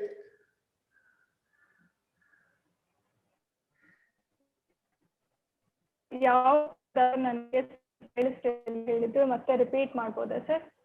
ನೀವು ಅದೊಂದು ಪದ ಯೂಸ್ ಮಾಡಿದ್ರಿ, ಇಂಡಿಯನ್ ಆಡಿಟ್ ಅಂಡ್ ಅಕೌಂಟ್ ಸರ್ವಿಸ್ಗೆ ಇನ್ನೊಂದು ಪದ ಯೂಸ್ ಮಾಡಿದ್ರಿ, ಗಾರ್ಡಿಯನ್ ಆಫ್ ಅಂತ ಹೇಳಿ. Guardian of public purse, guardian of public purse ಅಂತ ಹೇಳಿ. ಗಾರ್ಡಿಯನ್ ಆಫ್ ಪಬ್ಲಿಕ್ ಪರ್ಸ್ ಅಂದ್ರೆ ನಮ್ಗೆ ಗವರ್ಮೆಂಟ್ಗೆ ಏನ್ ಆದಾಯ ಬರುತ್ತೆ ಅದು ಜನದ ಟ್ಯಾಕ್ಸ್ ಕಲೆಕ್ಷನ್ ಇಂದಾನೆ ಬರುತ್ತೆ ಸರ್. ಸೊ ಅದನ್ನ ನಾವು ಯಾವ್ದಾದ್ರು ಪ್ರೋಗ್ರಾಮ್ ಮೇಲೆ, ಸ್ಕೀಮ್ ಮೇಲೆ ಸ್ಪೆಂಡ್ ಮಾಡ್ತಾ ಇರ್ತೀವಿ, ರಾಜ್ಯ ಸರ್ಕಾರ ಆಗಿ, ಕೇಂದ್ರ ಸರ್ಕಾರ ಆಗಿ.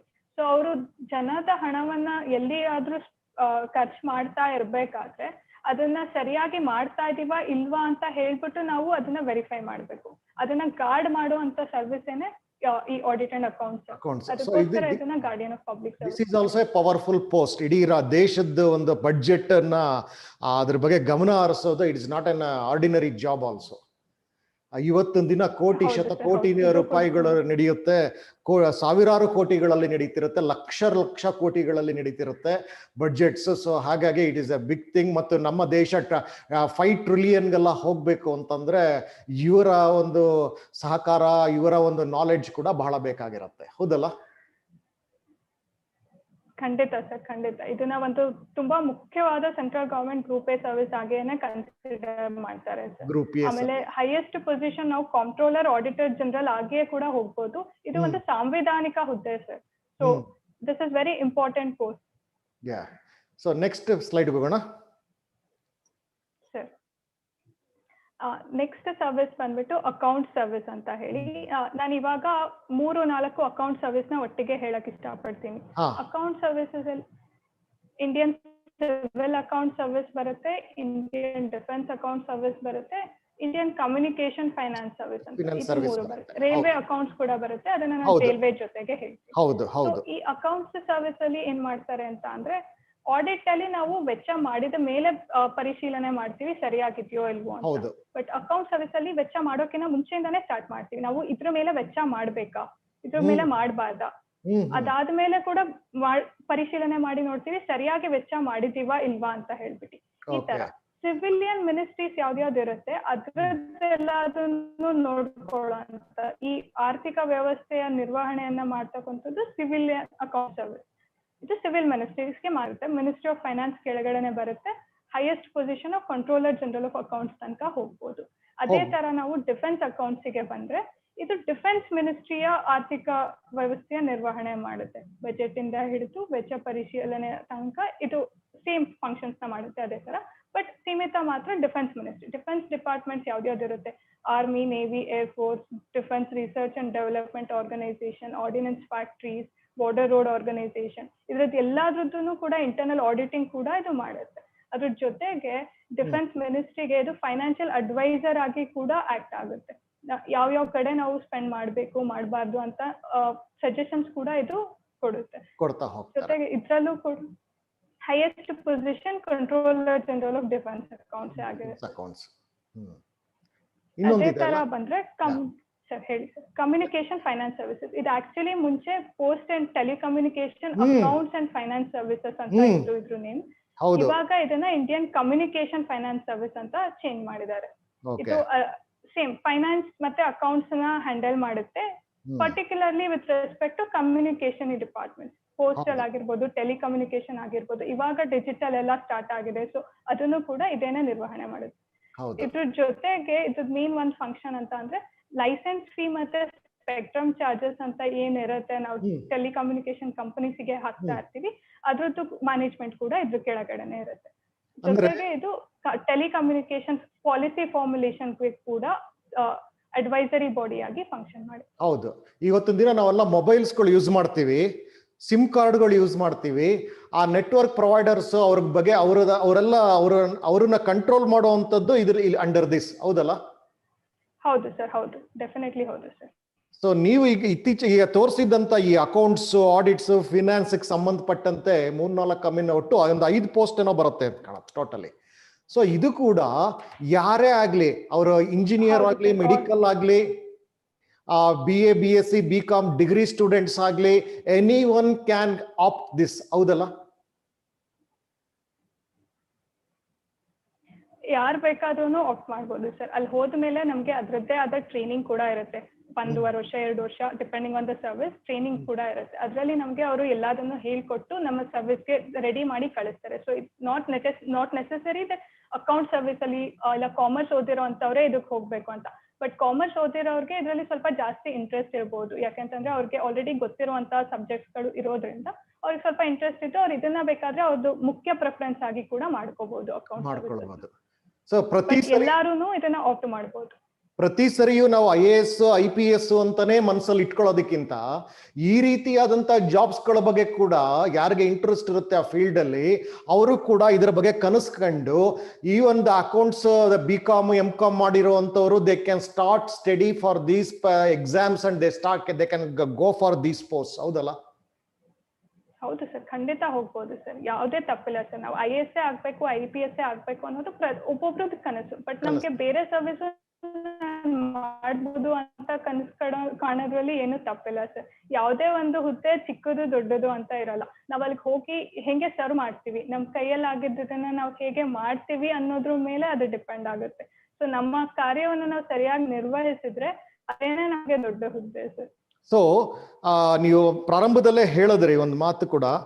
ಸೊ ನಾನು ಮತ್ತೊಮ್ಮೆ ವಿದ್ಯಾರ್ಥಿಗಳೇ ಯಾರ್ಯಾರು ವೀಕ್ಷಿಸ್ತಿದ್ದೀರಿ, ಸೊ ನಾನು ಮೊದಲಿಂದನೂ ಹೇಳ್ತೇನೆ, start noting down each and every points ಅಂತ ಹೇಳಿ. ಸೊ ಪೆನ್ನು ಪೇಪರ್ ಪುಸ್ತಕ ಇಟ್ಕೊಂಡಿದ್ದಾನೆ. ಹೇಳ್ತಿರೋಂಥದ್ದು ಯಶಸ್ವಿನಿ ಅವರು ದೆಹಲಿಯಿಂದ ನಮ್ಮ ಜೊತೆಗೆ ಜಾಯಿನ್ ಆಗಿದ್ದಾರೆ. ಇವರು ಪ್ರತಿಯೊಂದು ಪೋಸ್ಟ್ಗಳ ಬಗ್ಗೆ ಮಾಹಿತಿ ಕೊಡ್ತಾ ಹೋಗ್ತಾ ಇದ್ದಾರೆ. ಅದ್ಭುತವಾದಂತ ಮಾಹಿತಿ ಇದು. ನೀವು ಕೇವಲ IAS, IPS ಅಂದಲೇ ಸಿವಿಲ್ ಸರ್ವಿಸಸ್ ಎಕ್ಸಾಮ್ ಅಂತ ನೀವು ತಗೊಳ್ಬೇಕಷ್ಟೇನೆ. ಅದರಲ್ಲಿ ಹಲವು ರೀತಿಯ ಜಾಬ್ಸ್ಗಳಿದಾವೆ, ಕೇಡರ್ಸ್ಗಳಿದೆ. ಯಾವ್ದಾದ್ರು ಕೇಡರ್ಗೆ ನೀವು ಹೋಗ್ಬೋದು, ನಿಮ್ಮ ಇಷ್ಟಪಟ್ಟಂತ ಕೇಡರ್ಗಳಿಗೆ ಹೋಗ್ಬೋದು. ನನಗೆ DC ಆಗಿ ಅಥವಾ IAS ಆಫೀಸರ್ ಆಗಿ ಜಿಲ್ಲೆ ನಿಯಂತ್ರಿಸುವುದು ನನ್ನ ಕೈಲ ಕಷ್ಟ ಆಗುತ್ತೇನೋ ಅನ್ನೋದಾದ್ರೆ, ಅಥವಾ IPS ಆಗಿ ಆ ಪೊಲೀಸ್ ಸ್ಟೇಷನ್ ಇದ್ದು ಆ ಕಳ್ಳರು ಮತ್ತು ಟೆರರಿಸ್ಟ್ಗಳನ್ನೆಲ್ಲ ಆ ಕೆಲಸಗಳನ್ನ ನನ್ನ ಕೈಲಿ ಮಾಡ್ಲಿಕ್ಕೆ ಆಗುತ್ತೋ ಇಲ್ಲೋ ಅನ್ನೋ ಒಂದು ಭಯ ಇದ್ರೆ, ನೀವು ಹಲವು ಈ ರೀತಿಯಾದಂತ ಕ್ಯಾಡರ್ಸ್ಗಳು ಕ್ರಿಯೇಟ್ ಮಾಡಿದ್ದಾರೆ. ನೀವು ಈ ಕಡೆ ಕೂಡ ಹೋಗ್ಬೋದು. ಸೊ ಇದನ್ನೇ ನಾವು ಅದಕ್ಕೋಸ್ಕರವೇ ಈ ಕಾರ್ಯಕ್ರಮಗಳನ್ನ ಹಮ್ಮಿಕೊಳ್ತಾ ಇರೋದು. ಈ ವರ್ಷ ಅಕ್ಟೋಬರ್ ಅಲ್ಲಿ ನೆಕ್ಸ್ಟ್ ಪ್ರಿಲಿಮ್ಸ್ ಆಗುತ್ತೆ. ನೆಕ್ಸ್ಟ್ UPSC ನೀವು ವೆಬ್ಸೈಟ್ಸ್ಗೆ ಹೋದ್ರೆ ಅಲ್ಲಿ ಮುಂದಿನ ವರ್ಷದ ಸಿವಿಲ್ ಸರ್ವಿಸ್ ಎಕ್ಸಾಮ್ದು ಟೈಮ್ ಟೇಬಲ್ ಅನೌನ್ಸ್ ಮಾಡಿಬಿಟ್ಟಿದ್ದಾರೆ. ಸೊ ಫೆಬ್ರವರಿನಲ್ಲಿ ಅಪ್ಲಿಕೇಶನ್ ಕರೀತಾರೆ, ಮೇನಲ್ಲಿ ಪ್ರಿಲಿಮ್ಸ್ ಸ್ಟಾರ್ಟ್ ಆಗುತ್ತೆ. ಸೊ ಹೋಗೋದಕ್ಕೆ ಮುಂಚಿತವಾಗಿ think about of all these things. You can go to any of these jobs and these jobs are really fantastic. ಇದಕ್ಕೇನು ಅಂದ್ರೆ ಕೇವಲ IAS, IPSಗೆ ಸಾಧಾರಣವಾಗಿ ಮಾಧ್ಯಮದಲ್ಲೆಲ್ಲ ಕಾಣಬರುತ್ತೆ. ಉಳಿದದ್ದಕ್ಕೆ ಈಗ ಆಲ್ರೆಡಿ ಯಶಸ್ವಿನಿ ಅವರು ಹೇಳಿದಾಗೆ ಹೆಚ್ಚು ಮಾಧ್ಯಮದ ಪ್ರಚಾರ ಇರೋದಿಲ್ಲ.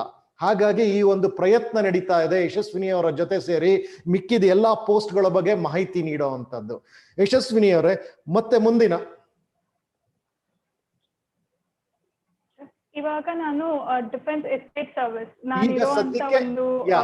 ಇಂಡಿಯನ್ ಡಿಫೆನ್ಸ್ ಎಸ್ಟೇಟ್ ಸರ್ವಿಸ್ ನಿಮ್ದ 7ನೇ ಆಪ್ಷನ್ ಆಗೈತೆ ಇದು. ಹೌದು ಸರ್, ಇದು ನನ್ನ 7ನೇ ಆಪ್ಷನ್ ಆಗಿದೆ. ಇದರಲ್ಲಿ ಮೇಜರ್ ಆಗಿ 2 ರೋಲ್ಸ್ ಇರುತ್ತೆ ಸರ್. ಒಂದು ಡಿಫೆನ್ಸ್ ಲ್ಯಾಂಡ್ ಮ್ಯಾನೇಜ್ಮೆಂಟ್ ಅಂತ ಹೇಳ್ಬಿಟ್ಟು, ಡಿಫೆನ್ಸ್ ಡಿಪಾರ್ಟ್ಮೆಂಟ್ ಕೆಳಗಡೆ ಏನೇನು ಲ್ಯಾಂಡ್ ಇದೆ, 17.57 lakh hectares of land defence ಕೆಳಗಡೆ ಇರೋದ್ರಿಂದ ಅದ್ರ ಮ್ಯಾನೇಜ್ಮೆಂಟ್ ಕೂಡ ಒಂದು ದೊಡ್ಡ ಜವಾಬ್ದಾರಿ ಆಗಿರುತ್ತೆ. ಯಾವ ತರ ಅದನ್ನ ಪ್ರೊಟೆಕ್ಟ್ ಮಾಡ್ಬೋದು, ಎನ್ಕ್ರೋಚ್ಮೆಂಟ್ ಆಗದೆ ಇರೋ ಹಾಗೆ ನೋಡ್ಕೋಬೇಕು, ಹೇಗೆ ಅದನ್ನ ಎಫಿಷಿಯಂಟ್ ಆಗಿ ಯುಟಿಲೈಸ್ ಮಾಡಬೇಕು, ಎಲ್ಲಿ ಯುಟಿಲೈಸ್ ಮಾಡಬೇಕು, ಈ ತರದನ್ನೆಲ್ಲ ಮಾಡೋದು ಡಿಫೆನ್ಸ್ ಲ್ಯಾಂಡ್ ಮ್ಯಾನೇಜ್ಮೆಂಟ್ ಅಂತ. ಈ ಕೆಲಸ ಡಿಫೆನ್ಸ್ ಎಸ್ಟೇಟ್ ಆಫೀಸರ್ ಅಂತ ಹೇಳ್ಬಿಟ್ಟು ಆ ಆಫೀಸರ್ ಕೆಳಗಡೆ ಇರುತ್ತೆ. ಈ ಡಿಫೆನ್ಸ್ ಎಸ್ಟೇಟ್ ಸರ್ವಿಸ್ ಅಲ್ಲಿ ನೀವು ಸ್ವಲ್ಪ ವರ್ಷ ವರ್ಕ್ ಮಾಡಿದ್ಮೇಲೆ ನಾವು DEO ಆಗಿ ಪ್ರಮೋಷನ್ ಆಗಿ ಆ ಕೆಲಸಕ್ಕೆ ಬರುತ್ತೆ. ಬಟ್ ಸ್ಟಾರ್ಟಿಂಗ್ ಅಲ್ಲಿ ನಾವು ಇದಕ್ಕೆ ಸೇರಿದಾಗ ನಮ್ಮನ್ನ CEO ಆಗಿ ಅಪಾಯಿಂಟ್ ಮಾಡ್ತಾರೆ. CEO ಅಂತಂದ್ರೆ chief executive officer of a municipal body called cantonment. Cantonment ಅಂತ ಎಲ್ಲರೂ ತಿಳ್ಕೊಂಡಿರ್ತಾರೆ, ಬಟ್ ಕಂಟೋನ್ಮೆಂಟ್ ಅಂತ ಅಂದ್ರೆ ಸೇನೆಗಳಿಗೋಸ್ಕರ ಮೀಸಲಾಗಿರ್ತಕ್ಕಂಥ ಒಂದು ಸ್ಥಳ. ಬಟ್ ಅದರಲ್ಲಿ ಬರೀ ಸೇನೆಯ ಜನತೆ ಮಾತ್ರ ಇರಲ್ಲ, ಅಲ್ಲಿ ನಾಗರಿಕರು ಕೂಡ ಇರ್ತಾರೆ. ಸೊ ಇದು civilian administration that particular cantonment area. So municipal administration ಏನ್ ಮಾಡಬೇಕು ಕಂಟೋನ್ಮೆಂಟ್, ಅದು COದು ಜವಾಬ್ದಾರಿ ಆಗಿರುತ್ತೆ. ಇದೆರಡು ಕೆಲಸನ ಇಂಡಿಯನ್ ಡಿಫೆನ್ಸ್ ಎಸ್ಟೇಟ್ ಸರ್ವಿಸ್ ಮಾಡ್ತಾರೆ. ಇದು ಮಿನಿಸ್ಟ್ರಿ ಆಫ್ ಡಿಫೆನ್ಸ್ ಕೆಳಗಡೆ ಬಂದ್ಬಿಟ್ಟು ನಾವು ಹೈಯೆಸ್ಟ್ ಪೊಸಿಷನ್ ಯಾವ್ದು ರೀಚ್ ಆಗ್ಬೋದು ಅಂದ್ರೆ director general of defence estate. ಇದ್ರದ್ದು ಟ್ರೈನಿಂಗ್ ಇವಾಗ ನನಗೆ NIDAM ಅಂತ national institute of defence estate management ಡೆಲ್ಲಿಯಲ್ಲಿ ನಡೀತಾ ಇದೆ. ಅದೇ ತರಬೇತಿಯಲ್ಲಿ ನಾನು ಇವಾಗ ಸದ್ಯದಲ್ಲಿ. ಎಷ್ಟು ವರ್ಷಗಳ ತರಬೇತಿ ಇರುತ್ತೆ ಇದರಲ್ಲಿ? ಸರ್ ಇದು ಒಂದೇ ಸರ್ವಿಸ್ ನಾನು ನೋಡಿರೋದು. ಇದರಲ್ಲಿ ಕೇವಲ 7 ಮಂತ್ಗಳ ತರಬೇತಿ ಇರುತ್ತೆ. 7 ತಿಂಗಳಾದ್ಮೇಲೆ ನಮ್ಗೆ ಡೈರೆಕ್ಟ್ ಚಾರ್ಜ್ ಕೊಟ್ಬಿಡ್ತಾರೆ, ಇಂಡಿಪೆಂಡೆಂಟ್ ಚಾರ್ಜ್ ಆಗಿ ಕೊಟ್ಬಿಡ್ತಾರೆ. Chief executive officer of particular cantonment ಅಂತ ಹೇಳ್ಬಿಟ್ಟು ಅಪಾಯಿಂಟ್ ಆಗುತ್ತೆ. ಆದ್ರೆ ನಾವು ಪ್ರೊಬೇಷನ್ ಅಲ್ಲೇ ಇರ್ತೀವಿ, 2 ವರ್ಷದ ತನಕ ಪ್ರೊಬೇಷನ್ ಪೀರಿಯಡ್ ಏನೆ. ಬಟ್ ಇಂಡಿಪೆಂಡೆಂಟ್ ಚಾರ್ಜ್ 7 ಮಂತ್ಸ್ ಆದ್ಮೇಲೆ ಕೊಡ್ತಾರೆ. ಓಕೆ, ಹಾಗಾದ್ರೆ ನಿಮಗೆ ಈಗ ಟ್ರೈನಿಂಗ್ ಸ್ಟಾರ್ಟ್ ಆಗಿ ಎಷ್ಟು ತಿಂಗಳಾಯ್ತು? ಸರ್ ಆಕ್ಚುಲಿ ಟ್ರೈನಿಂಗ್ ಸ್ಟಾರ್ಟ್ ಆಗಿತ್ತು December 19th, 2019.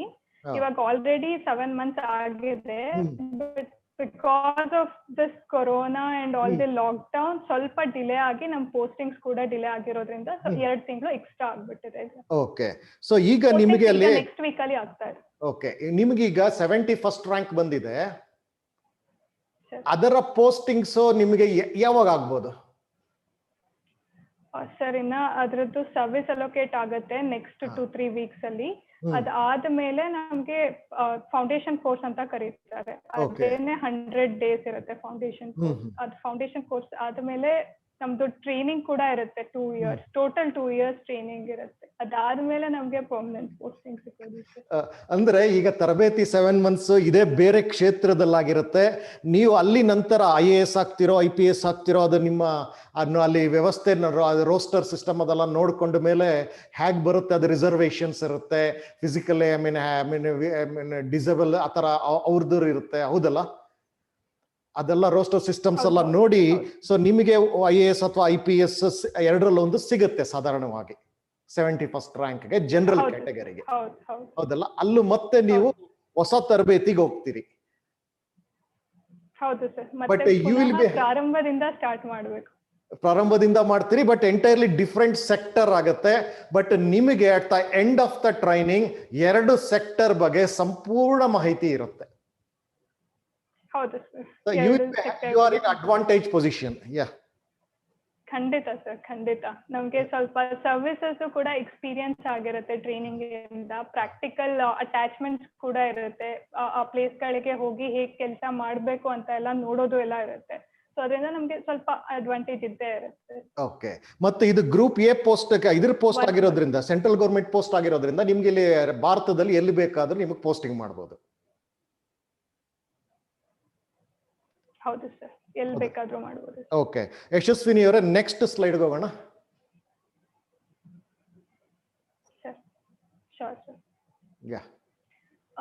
Indian defence estate service ಆದ್ಮೇಲೆ ಇನ್ನೊಂದು ಡಿಫೆನ್ಸ್ ಮಿನಿಸ್ಟ್ರಿಯ ಕೆಳಗಡೆ ಇರುವಂತ ಒಂದು ಸರ್ವಿಸ್ ಅಂದ್ರೆ ಇಂಡಿಯನ್ ಆರ್ಡಿನೆನ್ಸ್ ಫ್ಯಾಕ್ಟರಿ ಸರ್ವಿಸ್ ಅಂತ ಹೇಳ್ತೀವಿ. ಆರ್ಡಿನೆನ್ಸ್ ಫ್ಯಾಕ್ಟರಿ ಅಂತಂದ್ರೆ ಅಲ್ಲಿ ನಮ್ಗೆ ಡಿಫೆನ್ಸ್ ಗೆ ಬೇಕಾಗ್ತಂತ ವೆಪನ್ಸ್, ಆರ್ಮ್ಸ್ ಮತ್ತೆ ಅಮ್ಯುನಿಷನ್ಸ್ ನ ಅವರು ಮ್ಯಾನುಫ್ಯಾಕ್ಚರ್ ಮಾಡ್ತಾ ಇರ್ತಾರೆ. ಅವರ ಮ್ಯಾನೇಜ್ಮೆಂಟ್ ಮಾಡೋದಕ್ಕೆ ಒಂದು ಸರ್ವಿಸ್ ನ ತೆಗೆದಿಟ್ಟಿರೋದು ಇಂಡಿಯನ್ ಆರ್ಡಿನೆನ್ಸ್ ಫ್ಯಾಕ್ಟರಿ ಸರ್ವಿಸ್. ಇವರು ಅದರಲ್ಲಿ ಪ್ರೊಡಕ್ಷನ್ ಪ್ಲಾನಿಂಗ್, ಹೇಗೆ ಎಷ್ಟು ವೆಪನ್ಸ್ ಬೇಕು, ಎಷ್ಟು ಸಪ್ಲೈ ಮಾಡಬೇಕು, ಇನ್ನ ಎಷ್ಟು ಕಮ್ಮಿ ಇದೆ, ಲೇಬರ್ ನ ಹೇಗೆ ಮ್ಯಾನೇಜ್ ಮಾಡಬೇಕು, ಕ್ವಾಲಿಟಿನ ಹೇಗೆ ಮ್ಯಾನೇಜ್ ಮಾಡಬೇಕು, ಬರ್ತಾ ಇರೋ ವೆಪನ್ಸ್, ಇದೆಲ್ಲದೂ ಕೂಡ ಇವ್ರ ಕೆಳಗಡೆನೆ ಇರುತ್ತೆ. ಇದರಲ್ಲಿ ಹೈಯೆಸ್ಟ್ ಪೊಸಿಷನ್ ಅಂದ್ರೆ director general of ordinance factories ಅಂತ ಹೇಳ್ಬಿಟ್ಟು. ಸೊ ಇದು ಕೂಡ ಗ್ರೂಪ್ A ಸರ್ವಿಸ್ ಆಗಿರುತ್ತೆ ಸೆಂಟ್ರಲ್ ಗವರ್ಮೆಂಟ್. ಇದಾದ್ಮೇಲೆ ಇಂಡಿಯನ್ ಪೋಸ್ಟಲ್ ಸರ್ವಿಸ್ ಅಂತ ಇದೆ. ಪೋಸ್ಟಲ್ ಅಂತಂದ್ರೆ ಅಂಚೆಯ ಮ್ಯಾನೇಜ್ಮೆಂಟ್ ಮಾಡೋದಕ್ಕೆ ಅಂತ ಸ್ಪೆಸಿಫಿಕಲಿ ಇರೋ ಸರ್ವಿಸ್ ಇದು. ಅದ್ರ ಜೊತೆಗೆ ಅವರು ಹೇಗೆ ಎಕ್ಸ್ಪ್ಯಾಂಡ್ ಮಾಡ್ಬೋದು ನಾವು ಅಂಚೆಯನ್ನ, ಅದ್ರ ಜೊತೆಗೆ ಯಾವ ಸರ್ವಿಸಸ್ ನ ಆಡ್ ಮಾಡಬಹುದು, ಬ್ಯಾಂಕಿಂಗ್ ಸರ್ವಿಸಸ್ ಆಗ್ಲಿ, ನರೇಗಾಗೋಸ್ಕರ ಸಂಬಳನ ಅಂಚೆ ಮೂಲಕ ಕೊಡೋದಾಗ್ಲಿ, ಈ ತರದ್ ಯಾವ ತರ ಸರ್ವಿಸಸ್ ನ ನಾವು ಎಕ್ಸ್ಟ್ರಾ ಆಡ್ ಮಾಡಬಹುದು. ಪೋಸ್ಟಲ್ ಅಲ್ಲಿ ಇರುವಂತ ಪರ್ಸನಲ್ ಮ್ಯಾನೇಜ್ಮೆಂಟ್ ನ ಹೇಗೆ ಮಾಡೋದು, ಅದನ್ನೆಲ್ಲಾನು ಕೂಡ ಪೋಸ್ಟಲ್ ಸರ್ವಿಸಸ್ ನೋಡುತ್ತೆ. ಅದೇ ರೀತಿ ನೆಕ್ಸ್ಟ್ ಸರ್ವಿಸಸ್ಗೆ ಬಂದ್ರೆ ಇಂಡಿಯನ್ ಟ್ರೇಡ್ ಸರ್ವಿಸ್ ಅಂತ ಇದೆ. ಇದು ಹೊಸದಾಗಿ ಆಡ್ ಆಗಿರ್ತಕ್ಕಂಥ ಒಂದು ಸರ್ವಿಸ್. ಇದರಲ್ಲಿ ನಾವು ಅಂತಾರಾಷ್ಟ್ರೀಯ ವ್ಯಾಪಾರವನ್ನ ಹೇಗೆ ಮ್ಯಾನೇಜ್ ಮಾಡಬೇಕು, ಹೇಗೆ ಹ್ಯಾಂಡಲ್ ಮಾಡಬೇಕು ಅಂತ ಹೇಳ್ಬಿಟ್ಟು ಸ್ಪೆಸಿಫಿಕ್ ಆಗಿ ಇದನ್ನ ಒಂದು ಹೊಸದಾಗಿ ಕ್ರಿಯೇಟ್ ಮಾಡಿದ್ದಾರೆ. ನಾವು ಇಂಪೋರ್ಟ್ಸ್ ಆಗ್ಲಿ ಎಕ್ಸ್ಪೋರ್ಟ್ಸ್ ಆಗ್ಲಿ ಮಾಡ್ಕೊಳ್ಳುವಾಗ ಯಾವ್ಯಾವ ತರದಲ್ಲಿ ಬೇರೆ ಒಂದು ದೇಶದ ಜೊತೆಗೆ ನಾವು ಅಗ್ರಿಮೆಂಟ್ಸ್ ಮಾಡ್ಕೊಬಹುದು, ಯಾವ್ದ್ರ ಮೇಲೆ ಕಡಿಮೆ ಟ್ಯಾಕ್ಸ್ ಅನ್ನ ಹಾಕ್ಬೇಕು, ಯಾವ್ದ್ರ ಮೇಲೆ ನಾವು ಮ್ಯೂಚುವಲ್ ಅಗ್ರಿಮೆಂಟ್ ಮಾಡ್ಕೊಬಹುದು. ಸೊ ದಟ್ ನಮ್ ಎರಡು ದೇಶಗಳ ಮಧ್ಯೆ ಸಂಬಂಧನೂ ಬೆಳೆಯುತ್ತೆ, ವ್ಯಾಪಾರನೂ ಬೆಳೆಯುತ್ತೆ. ಅದಕ್ಕೋಸ್ಕರ ಇರ್ತಕ್ಕಂಥ ಸರ್ವಿಸ್ ಇದು. ಇದನ್ನ ಆಕ್ಚುಲಿ ಕಮರ್ಷಿಯಲ್ ಡಿಪ್ಲೊಮಸಿ ಅಂತ ಕೂಡ ಕರಿಬಹುದು. ಅಂದ್ರೆ ಫಾರಿನ್ ಅಫೇರ್ಸ್ ನ ಇಂಡಿಯನ್ ಫಾರಿನ್ ಅಫೇರ್ಸ್ ಅವ್ರು ಹ್ಯಾಂಡಲ್ ಮಾಡ್ತಾ ಇರ್ಬೇಕಾದ್ರೆ ಇವರು ವ್ಯಾಪಾರಕ್ಕೆ ಬೇಕಾಗಿರ್ತಕ್ಕಂಥ ಫಾರಿನ್ ಅಫೇರ್ಸ್ ನ ಹ್ಯಾಂಡಲ್ ಮಾಡ್ತಾ ಇರ್ತಾರೆ. Indian trade absolutely. ಇದರಲ್ಲಿ ಇಡೀ ಪ್ರಪಂಚದಲ್ಲಿ ಏನು ಈಗ ಕರೋನಾ ಟೈಮ್ ನಲ್ಲಿ ಈ ಟ್ರೇಡ್ಗೆ ಸಂಬಂಧಪಟ್ಟಂತೆ ನಾವು ಏನೆಲ್ಲ ವ್ಯತ್ಯಾಸಗಳನ್ನು ನೋಡ್ತಾ ಇದ್ದೀವಿ. ಇದ್ದಕ್ಕಿದ್ದಾಗೆ ಕೆಲವೊಂದು ಟ್ರೇಡ್ಗಳ ಡಿಮ್ಯಾಂಡ್ ಕಡಿಮೆ ಆಯ್ತು, ಮತ್ತೆ ಇದ್ದಕ್ಕಿದ್ದಾಗೆ ಕೆಲವೊಂದು ಟ್ರೇಡ್ಗಳಿಗೆ ರಾತ್ರೋರಾತ್ರಿ ಡಿಮ್ಯಾಂಡ್ ಕ್ರಿಯೇಟ್ ಆಯ್ತು. ಸೊ ಆಗ ಈ ಪೋಸ್ಟ್ ಅಲ್ಲಿ ಇರೋಂಥವ್ರು ಈ ರೀತಿಯಾದಂತ ಸಂದರ್ಭದಲ್ಲಿ they have to manage the whole thing ಅಲ್ಲ. ಡೆಫಿನೆಟ್ಲಿ ಸರ್, ಅದಕ್ಕೋಸ್ಕರ ಅಂತ ಮಾಡಿದ್ದಾರೆ, ಹೊಸದಾಗಿ ಕ್ರಿಯೇಟ್ ಆಗಿದೆ. ಸೊ ಇದು ನಮ್ಗೆ ಇವಾಗ ಖಂಡಿತವಾಗಿ ಹೆಲ್ಪ್ ಮಾಡ್ತಾ ಇರುತ್ತೆ ಈ ಸಿಚುಯೇಷನ್ ಅಲ್ಲಿ. ಸೊ ಇವ್ರದ್ದು ಇಡೀ ಆಲ್ ಇಂಡಿಯಾ ಇವ್ರು ನೋಡ್ಬೇಕಾಗತ್ತಾ, ಅಥವಾ ಪರ್ಟಿಕ್ಯುಲರ್ ಆಗಿ ಕೆಲವೊಂದು ಟ್ರೇಡ್ಗಳ ಬಿಸ್ನೆಸ್ ಗಳ ಕಡೆ ಮಾತ್ರ ಗಮನಿಸ್ಬೇಕಾಗತ್ತಾ? ಸರ್, ಇದು ಅಂತಾರಾಷ್ಟ್ರೀಯ ವ್ಯಾಪಾರ ಆಲ್ ಇಂಡಿಯಾ ಲೆವೆಲ್ ಅಲ್ಲೇನೆ ನೋಡೋದು ಸರ್. ಸೊ ಯಾವುದೇ ವ್ಯಾಪಾರ ನಾವು ಬೇರೆ ದೇಶದ ಜೊತೆ ಮಾಡ್ತಾ ಇದ್ರು ಅನ್ನೋದು ಎಲ್ಲಿಂದನಾದ್ರೂ ಆಗಿರ್ಬೋದು, ಯಾವ ಸ್ಟೇಟ್ ಇಂದನಾದ್ರೂ ಆಗಿರ್ಬೋದು, ಅದಕ್ಕೆಲ್ಲ ಇದೇನೆ ಜವಾಬ್ದಾರಿ ವಹಿಸ್ಕೊಂಡಿರುತ್ತೆ. ಅಂದ್ರೆ those who are in really in business ಇದ್ರ ಬಗ್ಗೆ ಎಲ್ಲ ಮಾಹಿತಿ ಇರೋಂಥವ್ರು, ಅದರ ಫ್ಯಾಮಿಲಿಗಳಲ್ಲಿ ಬಂದಿರೋ ಅಂಥವ್ರು, ಅವರು ಕೂಡ ಅವರ ಮಕ್ಕಳು they can start dreaming about this jobs. ಖಂಡಿತ ಹೌದಲ್ಲ, ಖಂಡಿತ they can move. Basic knowledge ಎಲ್ಲ ಇರುತ್ತೆ ಅವ್ರಿಗೆ. ಜೊತೆಗೆ ಈ ತರದನ್ನೆಲ್ಲ ಕೋರ್ಸ್ ಮಾಡ್ಕೊಂಡ್ರೆ they can contribute back to the society. ನಮ್ಮ ಇಂಡಿಯನ್ ಸೊಸೈಟಿಗೆ ಬಹಳ ಚೆನ್ನಾಗಿ ಕಾಂಟ್ರಿಬ್ಯೂಟ್ ಮಾಡ್ಬೋದು. ಮತ್ತು ಬೇರೆಯವರು ಆಸಕ್ತಿ ತೋರಿಸಿ, ಎಷ್ಟೋ ಸರಿ ನಾವು ಓದಿದ್ದೊಂದಾಗಿರುತ್ತೆ, ಆಸಕ್ತಿಯೇ ಬೇರೆ ಇರುತ್ತೆ. ಸೊ ಆ ರೀತಿಯಾಗೂ ಕೂಡ they can use it. So ನೀವು ಡಿಫೆನ್ಸ್ ಬಗ್ಗೆನೂ ಹೇಳಿದ್ರಿ, ಅಕೌಂಟ್ಸ್ ಬಗ್ಗೆನೂ ಹೇಳಿದ್ರಿ, ಡಿಫೆನ್ಸ್ ಅಕೌಂಟ್ಸ್ ಬಗ್ಗೆನೂ ಹೇಳಿದ್ರಿ, ಜೊತೆಗೆ ಅಲ್ಲಿ ಆರ್ಡಿನೆನ್ಸ್ ಫ್ಯಾಕ್ಟ್ರಿ ಬಗ್ಗೆನೂ ಹೇಳಿದ್ರಿ. ನಾವು ಒಂದು ಸಣ್ಣ ಪ್ರಶ್ನೆ ನೊಂದಿದೆ. ಈ ಟೆಕ್ನಿಕಲ್ ನಾನ್ ಟೆಕ್ನಿಕಲ್ ಅಂತ ಇರುತ್ತೆ. ಅಂದ್ರೆ ಇಂಜಿನಿಯರ್ಸ್ ಓದ್ದವರಿಗೆ ಕೆಲವು ಪೋಸ್ಟ್, ಇಂಜಿನಿಯರಿಂಗ್ ಓದ್ದಲೇ ಇದ್ದಂತವ್ರಿಗೆ ಪೋಸ್ಟ್ ಕೆಲವು ಇದೆ ಅಂತ ಏನಾದ್ರು ಆತರ ಇದೆಯಾ? ಸಿವಿಲ್ ಸರ್ವಿಸಸ್ ಎಕ್ಸಾಮಿನೇಷನ್ ಅಲ್ಲಿ ಆತರ ಏನಿಲ್ಲ. ನಾವು ಗ್ರಾಜುಯೇಷನ್ ಯಾವ ಇದರಿಂದನಾದ್ರೂ ಮಾಡಿರ್ಬೋದು, ಇಂಜಿನಿಯರಿಂಗ್ ಆಗಿರ್ಬೋದು, ಮೆಡಿಕಲ್ ಆಗಿರ್ಬೋದು, ಆರ್ಟ್ಸ್ ಆಗಿರ್ಬೋದು, ಕಾಮರ್ಸ್ ಆಗಿರ್ಬೋದು, BSc ಆಗಿರ್ಬೋದು. ಸೊ ಏನಾಗಿದ್ರು ಪರವಾಗಿಲ್ಲ, ನಾವು ತಗೊಬಹುದು. ಗ್ರಾಜುಯೇಷನ್ ಆಗಿರ್ಬೇಕು ಅಷ್ಟೇ. ಬಟ್ ಇಂಜಿನಿಯರಿಂಗ್ ಸರ್ವಿಸಸ್ ಎಕ್ಸಾಮಿನೇಷನ್ ಅಂತಾನೆ ಹೇಳ್ಬಿಟ್ಟು ಮಾಡುತ್ತೆ. ಅದಕ್ಕೆ ನಮ್ಗೆ ಎಲಿಜಿಬಿಲಿಟಿ, ಅದು ಟೆಕ್ನಿಕಲ್ ಎಕ್ಸಾಮ್ಗೆ ಆಗುತ್ತೆ. ಇಲ್ಲಿ ಯಾವ್ದು ಆ ತರದ್ದು ಏನು ಕ್ರೈಟೀರಿಯಾ ಇಲ್ಲ. ನೀವು ಹೇಳ್ತಿರೋಂತ ಅಷ್ಟು ಪೋಸ್ಟ್ ಗಳಿಗೆ ಯಾರು ಬೇಕಾದ್ರೂ ಬರಬಹುದು ಅಂತ ನೀವು ಹೇಳ್ತಿದ್ದೀರಿ. ಹೌದು ಹೌದು, ಖಂಡಿತ ಸರ್, ಖಂಡಿತ ಯಾರು ಬೇಕಾದ್ರೂ ಬರ್ಬೋದು. ಇನ್ನ ಕೆಲವೇ ಪೋಸ್ಟ್ ಇದೆ ಅಂತ ಕಾಣುತ್ತೆ. ಹೇಳ್ಬೇಡ ಸ್ಲೈಡ್ಸ್. ಕ್ಯಾಡರ್ಸ್ ಗಳ ಬಗ್ಗೆ, ಇನ್ ಕೆಲವು ಕ್ಯಾಡರ್ಸ್ ಗಳ ಬಗ್ಗೆ ಮಾತಾಡ್ಬೋಣ. ಇನ್ಫಾರ್ಮೇಶನ್ ಸರ್ವಿಸ್ ಅಂತ ಇದು ಕೂಡ ಹೊಸದಾಗಿ ಕ್ರಿಯೇಟ್ ಆಗಿರುತ್ತೆ. ಏನ್ ಮಾಡುತ್ತೆ ಅಂತಂದ್ರೆ ಗವರ್ಮೆಂಟ್ ಇಂದ ಪಬ್ಲಿಕ್ ಗೆ ಮಾಹಿತಿಯನ್ನ ಹೇಗೆ ರೀಚ್ ಮಾಡ್ಬೇಕು ಅದಕ್ಕೆ ಒಂದು ಲಿಂಕ್ ಆಗಿ ಆಕ್ಟ್ ಮಾಡುತ್ತೆ. ಗವರ್ಮೆಂಟ್ ಪಬ್ಲಿಕ್ ಗೆ ಮಾಹಿತಿ ಗವರ್ಮೆಂಟ್ ಕಡೆಯಿಂದ ಇರ್ತಕ್ಕಂಥ DD ನ್ಯೂಸ್ ಆಗಿರ್ಬೋದು, PIB ಆಗಿರ್ಬೋದು, ಆಲ್ ಇಂಡಿಯಾ ರೇಡಿಯೋ ಆಗಿರ್ಬೋದು, ಇವ್ರದ್ದೆಲ್ಲದು ಮೀಡಿಯಾ ಮ್ಯಾನೇಜ್ಮೆಂಟ್ ಈ ಸರ್ವಿಸ್ ಕೆಳಗಡೆ ಬರುತ್ತೆ. ಅದ್ರ ಜೊತೆಗೆ ಯಾವ ತರ ಸ್ಟ್ರಾಟಜಿ ಮಾಡ್ಬೇಕು ಮೀಡಿಯಾಗೋಸ್ಕರ, ಅದನ್ನ ಹೇಗೆ ಸೂಪರ್ವೈಸ್ ಮಾಡ್ಬೇಕು, ಏನ್ ಮಾಹಿತಿ ಹೋಗ್ತಾ ಇದೆ ಅದು ಸರಿಯಾಗಿದ್ಯಾ ಇಲ್ವಾ ಅಂತ ನೋಡ್ಬೇಕು, ಅದೆಲ್ಲಾನು ಕೂಡ ಇನ್ಫಾರ್ಮೇಶನ್ ಸರ್ವಿಸ್ ಅವ್ರದ್ದು ಜವಾಬ್ದಾರಿ ಆಗಿದೆ. Ministry of information and broadcasting. ಹಾಗಾದ್ರೆ ಈ ಮೀಡಿಯಾ ಅಂದ್ರೆ PIB ಅಂದ್ರಲ್ಲ, PIB ಅಂದ್ರೆ ಏನು? Press information bureau. Press information bureau. So D news ಆಗ್ಬೋದು, ಪ್ರೆಸ್ ಇನ್ಫಾರ್ಮೇಶನ್ ಬ್ಯೂರೋ ಆಗ್ಬೋದು, ಆಲ್ ಇಂಡಿಯಾ ರೇಡಿಯೋ ಆಗ್ಬೋದು. ಇತ್ತೀಚಿನ ದಿನಗಳಲ್ಲಿ ಟ್ವಿಟ್ಟರ್ಸ್ ಅಂತ ಇದೆ, ಫೇಸ್ಬುಕ್ ಇದೆ, ಹಲವು ವಾಟ್ಸಾಪ್ಸ್ ಇದೆ, ಟೆಲಿಗ್ರಾಮ್ ಗ್ರೂಪ್ ಇದೆ. ಸಾಕಷ್ಟು ಈ ತರ ಹೊಸ ಟೆಕ್ನಾಲಜಿಗಳೆಲ್ಲ ಬಂದು ಹೊಸದಾಗಿ ಮಾಧ್ಯಮ ಕೇವಲ ನಮ್ಮ ಮೊದಲಿದ್ದ ಹಾಗೆ ಒಂದು ಬರೀ ದೂರದರ್ಶನ್ ಚಾನಲ್ಗಷ್ಟೇ ನಾವು ಸೀಮಿತವಾಗಿಲ್ಲ ಇವತ್ತಿನ ಜನ. ಹಾಗಾಗಿ ಈ ಇಂಡಿಯನ್ ಇನ್ಫಾರ್ಮೇಶನ್ ಸರ್ವಿಸ್ನವರು ಅವುಗಳ ಬಗ್ಗೆನೂ ಗಮನ ಹರಿಸ್ಬೇಕಾಗತ್ತಾ? ಹರಿಸ್ತಾರೆ ಸರ್, ಅದಕ್ಕೆ ನಾನು ಅಲ್ಲಿ ಎಕ್ಸೆಟ್ರಾ ಅಂತ ಹಾಕಿದ್ದೀನಿ ಸರ್. ಇದು ಮೇಜರ್ ಆಗಿ ಇದನ್ನ ಯೂಸ್ ಮಾಡ್ತಾರೆ. ಬಟ್ ಟ್ವಿಟರ್ ಕೂಡ ಆಗಿರ್ಬೋದು, ಬೇರೆ ಯಾವುದೇ ಎಲೆಕ್ಟ್ರಾನಿಕ್ ಮಾಧ್ಯಮ ಕೂಡ ಆಗಿರ್ಬೋದು, ಅದು ಕೂಡ ಇವರೇನೆ ಮ್ಯಾನೇಜ್ ಮಾಡ್ತಾರೆ ಸರ್, ಸೂಪರ್ವೈಸ್ ಮಾಡ್ತಾರೆ ಮತ್ತೆ ಮ್ಯಾನೇಜ್ ಮಾಡ್ತಾರೆ ಸರ್. ಓಕೆ. ಇತ್ತೀಚೆಗೆ ಫೇಸ್ಬುಕ್ ಸಂಬಂಧಪಟ್ಟಂತೆ ಭಾರತದಲ್ಲಿ ಒಂದು ಸಾಕಷ್ಟು ವಿಚಾರಗಳನ್ನ ಪತ್ರಿಕೆಗಳೆಲ್ಲ ನಾವು ನೋಡಿದೀವಿ. So Indian information service noro these people will handle all those things. Government to public ಯಾವ ಇನ್ಫಾರ್ಮೇಶನ್ ಗವರ್ಮೆಂಟ್ ಇಂದ ಡೈರೆಕ್ಟ್ ಆಗಿ ನಾವು ಪಬ್ಲಿಕ್ ಗೆ ಕೊಡ್ಬೇಕು ಅಂತ ಟ್ರೈ ಮಾಡ್ತಾ ಇರ್ತೀವಿ, ಅಂತದ್ದು ಮಾತ್ರ. ಬೇರೆ ಅವ್ರದ್ದು ಏನೊಂದು ಅವ್ರಿಗೆ ಇದಿಲ್ಲ sir. So only government to public ಮಾಹಿತಿಯನ್ನ ಸ್ಪ್ರೆಡ್ ಮಾಡೋದಕ್ಕೋಸ್ಕರ ಇವ್ರು ವರ್ಕ್ ಮಾಡ್ತಿರ್ಬೋದು. ಅದಕ್ಕೆ ಮೀಡಿಯಂ ನಾವು ಫೇಸ್ಬುಕ್ ಆಗಿ ಯೂಸ್ ಮಾಡ್ಬೋದು, ಟ್ವಿಟರ್ ಯೂಸ್ ಮಾಡ್ಬೋದು, ಇಲ್ಲ D news, PIB, AR use ಮಾಡ್ಬೋದು. ಸೊ ಗೌರ್ಮೆಂಟ್ ಪಾಲಿಸಿಗಳು ಪಬ್ಲಿಕ್ ಗೆ ಹೋಗ್ತಾ ಇದೆಯೋ ಇಲ್ಲೋ ಅನ್ನೋದನ್ನ ಗಮನಿಸ್ತಾ ಇರಬೇಕಾಗತ್ತೆ. ಹೌದು. Okay, next Indian corporate service ಅಂತ ಆಗಿರೋ ಸರ್ವಿಸ್. ಇದು ಆಕ್ಚುಲಿ ನಮ್ಮ ಪ್ರೈವೇಟ್ ಕಂಪನೀಸ್ ಏನಿದೆ ಅದನ್ನ ರೆಗ್ಯುಲೇಟ್ ಮಾಡೋದಕ್ಕೆ ಸರ್ವಿಸ್. ಅವ್ರು ಟ್ಯಾಕ್ಸ್ ಎವೇಷನ್ ಮಾಡ್ತಾ ಇದಾರಾ, ಇಲ್ಲ ಸರಿಯಾದ ಲೇಬರ್ ಮ್ಯಾನೇಜ್ಮೆಂಟ್ ಮಾಡ್ತಾ ಇದಾರಾ ಇಲ್ವಾ, ಕಂಪನೀಸ್ ಆಕ್ಟ್ ಏನಿದೆ ಕಂಪನೀಸ್ಗೋಸ್ಕರ ಅದನ್ನ ಪೂರಾ ಇಂಪ್ಲಿಮೆಂಟೇಷನ್ ಕಾರ್ಪೊರೇಟ್ ಲಾ ಸರ್ವಿಸ್ಗೆ. ಸೊ ಕಂಪನೀಸ್ ಅಂತಂದ್ರೆ ಇಷ್ಟೇ ಷೇರು ಮಾರುಕಟ್ಟೆಗೆಲ್ಲ ಸಂಬಂಧಪಟ್ಟಿರೋದು? ಹಾ ಸರ್, ಎಲ್ಲಾ ತರದ ಕಂಪನೀಸ್ಗಳಿಗೂ ಇದು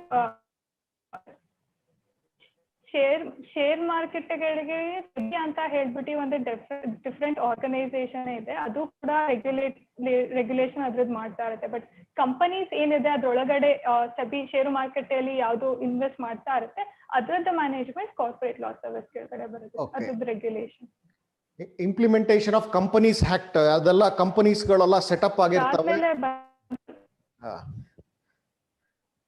ಆಯ್ತು, ಮುಂದೆ ಹೋಗಿ ಯಶಸ್ವಿನಿಯವರೇ. Railway services. Okay, railway services. ಹೌದು, ಇದರಲ್ಲಿ 4 services UPSC CSC examination through ನಾವು ಒಳಗಡೆ ಹೋಗ್ಬೋದಿತ್ತು ಮುಂಚೆ. ಬಟ್ ಇವಾಗ ಅದಕ್ಕೆ ಬೇರೆ ಎಕ್ಸಾಮೇ ಮಾಡ್ತಾ ಇದ್ದಾರೆ.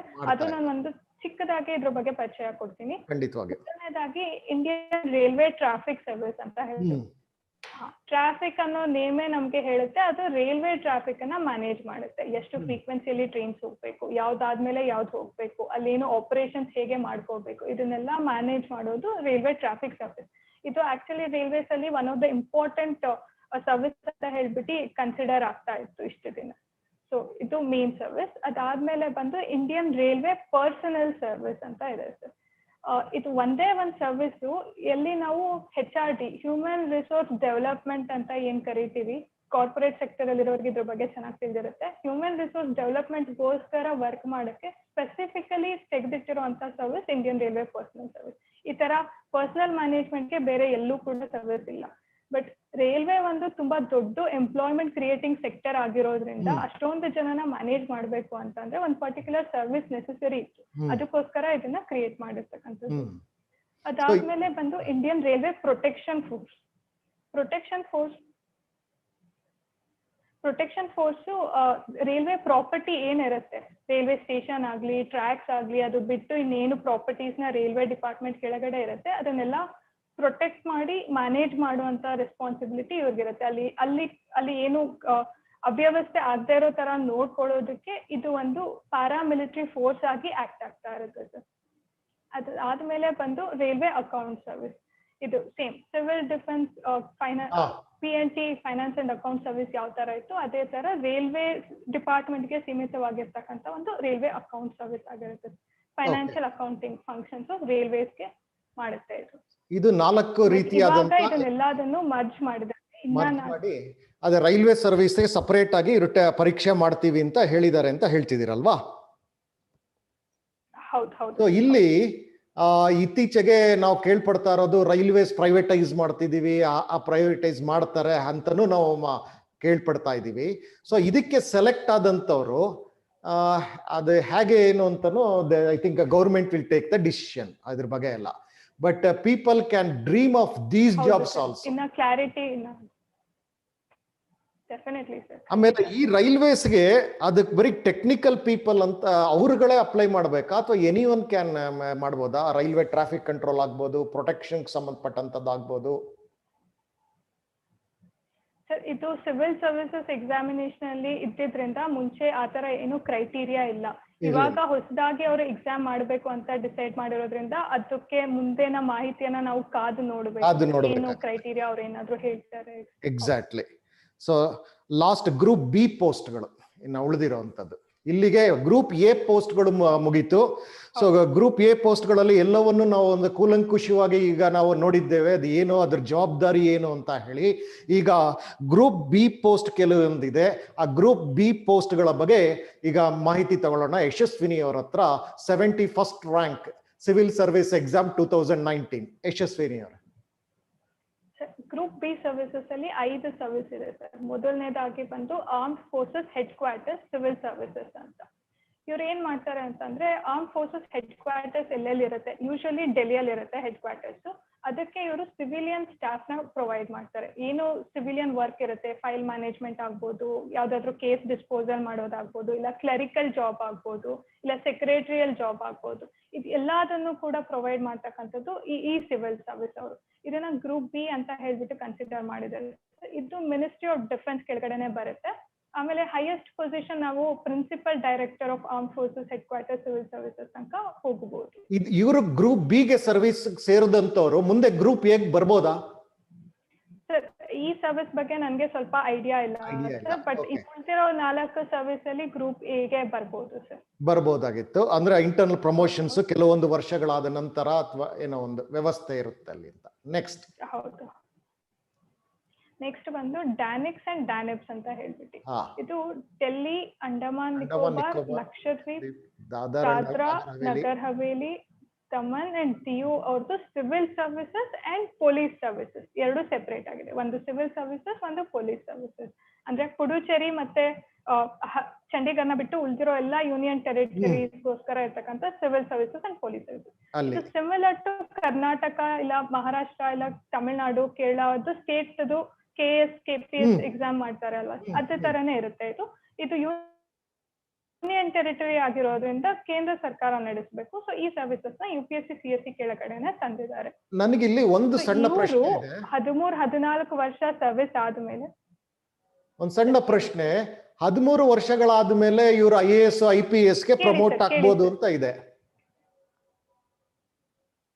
ಆದರೆ 13 ವರ್ಷಗಳ ನಂತರ IAS IPS ಆದ್ಮೇಲೆ ಮತ್ತೆ ಅವರು ಬೇರೆ ರಾಜ್ಯವನ್ನ ಅವರು ಆಯ್ಕೆ ಮಾಡ್ಕೊಳ್ಬಹುದಾ ಅಥವಾ ಅದೇ ರಾಜ್ಯ ಅದೇ ಇದ್ರಲ್ಲಿ ಇರ್ಬೇಕಾಗತ್ತಾ? ಇಲ್ಲ ಸರ್, ಕೇಡಾರ್ ಅವ್ರದ್ದು ಅದೇನೆ ಉಳ್ಕೊಳ್ಳುತ್ತೆ ಸರ್. ಇದು ಪ್ರಮೋಷನಲ್ ಪೋಸ್ಟ್ ನಾವೇನ್ ಹೇಳಿದ್ವಿ 33% ಅಂತ ಹೇಳಿದ್ವಿ IAS ಆಗೋದಕ್ಕೆ, ಆ 33% ಅಲ್ಲಿ ಇವ್ರು ಇನ್ಕ್ಲೂಡ್ ಆಗ್ತಾರೆ. ಅದೇ ಕೇಡಾರ್, ಅದೇ ಸ್ಟೇಟ್. ಸೊ ಇವ್ರು ಡ್ಯಾನಿಕ್ಸ್ ಗೆ ಮಾತ್ರ ಸೀಮಿತವಾಗಿರ್ತಾರೆ ಸರ್. ಅಂದ್ರೆ ಸರ್ವಿಸ್ ಆಗೋವರೆಗೂ ಅಲ್ಲೇ ಇರ್ಬೇಕಾಗತ್ತೆ. ಹೌದು. ಬಟ್ ನಮ್ಗೆ ಡೆಪ್ಯುಟೇಷನ್ ಅಂತ ಒಂದ್ ಕಾನ್ಸೆಪ್ಟ್ ಇದೆ ಸರ್, ಸೆಂಟ್ರಲ್ ಗವರ್ಮೆಂಟ್ ಡೆಪ್ಯುಟೇಷನ್ ಅಂತ ಹೇಳ್ಬಿಟ್ಟು ಎಲ್ಲಾ ಸರ್ವಿಸ್ ಗಳಲ್ಲೂ ಹೋಗ್ಬೋದು. ಅವಾಗ ಬೇಕಾದ್ರೆ ನಾವು ಒಂದಷ್ಟು ವರ್ಷ ಕೇಂದ್ರ ಸರ್ಕಾರದ ಕೆಳಗಡೆ ಡೆಲ್ಲಿಯಲ್ಲಿ ಇಲ್ಲ ಬೇರೆ ಯಾವ್ದಾದ್ರು ಡಿಪಾರ್ಟ್ಮೆಂಟ್ ಕೆಳಗಡೆ ಹೋಗಿ ಸರ್ವ್ ಮಾಡ್ಬೋದು. ಸೊ ಅದು ಬಿಟ್ಟು ಉಳಿದಿದ್ದು ಟೈಮಲ್ಲಿ ನಾವು ನಮ್ದೇ ಕೇಡಾರಲ್ಲಿ ನಮ್ದೇ ಸ್ಟೇಟ್ ಅಲ್ಲಿ ಸರ್ವ್ ಮಾಡ್ಬೇಕಾಗುತ್ತೆ ಸರ್. ಹೌದು. ಇನ್ನೊಂದು ಸ್ಲೈಡ್ ಇದೆಯಾ? ಸೊ ಇದು DANICS. DANICS and DANICS. Pondicherry police service. ಹೌದು. ಇದು ಸೀಮಿತ ಆಗಿರ್ತಕ್ಕಂಥ ಒಂದು ಸರ್ವಿಸ್. ಹಾಗೇನು ಒಂದು ಮಾಹಿತಿ ಮುಗಿದಿದೆ. ಸೊ ಪುದುಚೇರಿ ಇದರ ಗ್ರೂಪ್ ಬಿ ಪೋಸ್ಟ್ ಒಂದು 5 ಪೋಸ್ಟ್ ಬಗ್ಗೆ ಹೇಳಿದ್ರಿ. ಹಾಗೆ ಗ್ರೂಪ್ ಎ ಪೋಸ್ಟ್ಗಳ ಬಗ್ಗೆನೋ ಎಲ್ಲ ಸಂಪೂರ್ಣ ಮಾಹಿತಿ ನೀಡಿದ್ರಿ. ಇವತ್ತಿನ ದಿನ ವಿದ್ಯಾರ್ಥಿಗಳಿಗೆ ಸಿವಿಲ್ ಸರ್ವಿಸ್ ಎಕ್ಸಾಮ್ ಅಂತಂದ್ರೆ ನೀವು IAS IPS ಅನ್ನೋದೇ ಒಂದು ಮುಂದೆ ಬಂದು ನಾನು ಆ ಮಟ್ಟದಲ್ಲಿ ಇಂಟೆಲಿಜೆಂಟ್ ಇಲ್ಲ ಆ ಒಂದು ಎಕ್ಸಾಮ್ಸ್ ನ ಕ್ರಾಕ್ ಮಾಡಕ್ ಆಗುತ್ತೋ ಇಲ್ಲೋ, ಜವಾಬ್ದಾರಿ ತಗೊಳಕ್ ಆಗುತ್ತೋ ಇಲ್ಲೋ. ಆಮೇಲೆ ಇನ್ನೊಂದು ವಿಚಾರ ಯಶಸ್ವಿನಿಯರೇ, ಈ ಒಂದು ಸಿವಿಲ್ ಸರ್ವಿಸ್ ಎಕ್ಸಾಮ್ ಅಲ್ಲಿ ಈ ಜೆಂಡರ್ ಬಯಾಸ್ ಅಂತ ಏನಾದ್ರು ಅಂದ್ರೆ ಹೆಚ್ಚು ಜನ ಗರ್ಲ್ಸ್ ಅಂದ್ರೆ ಜೆಂಡರ್ ಅವರು ಕೂಡ ಇದ್ರ ಪಾಸ್ ಮಾಡ್ತಾ ಇದಾರಲ್ವಾ?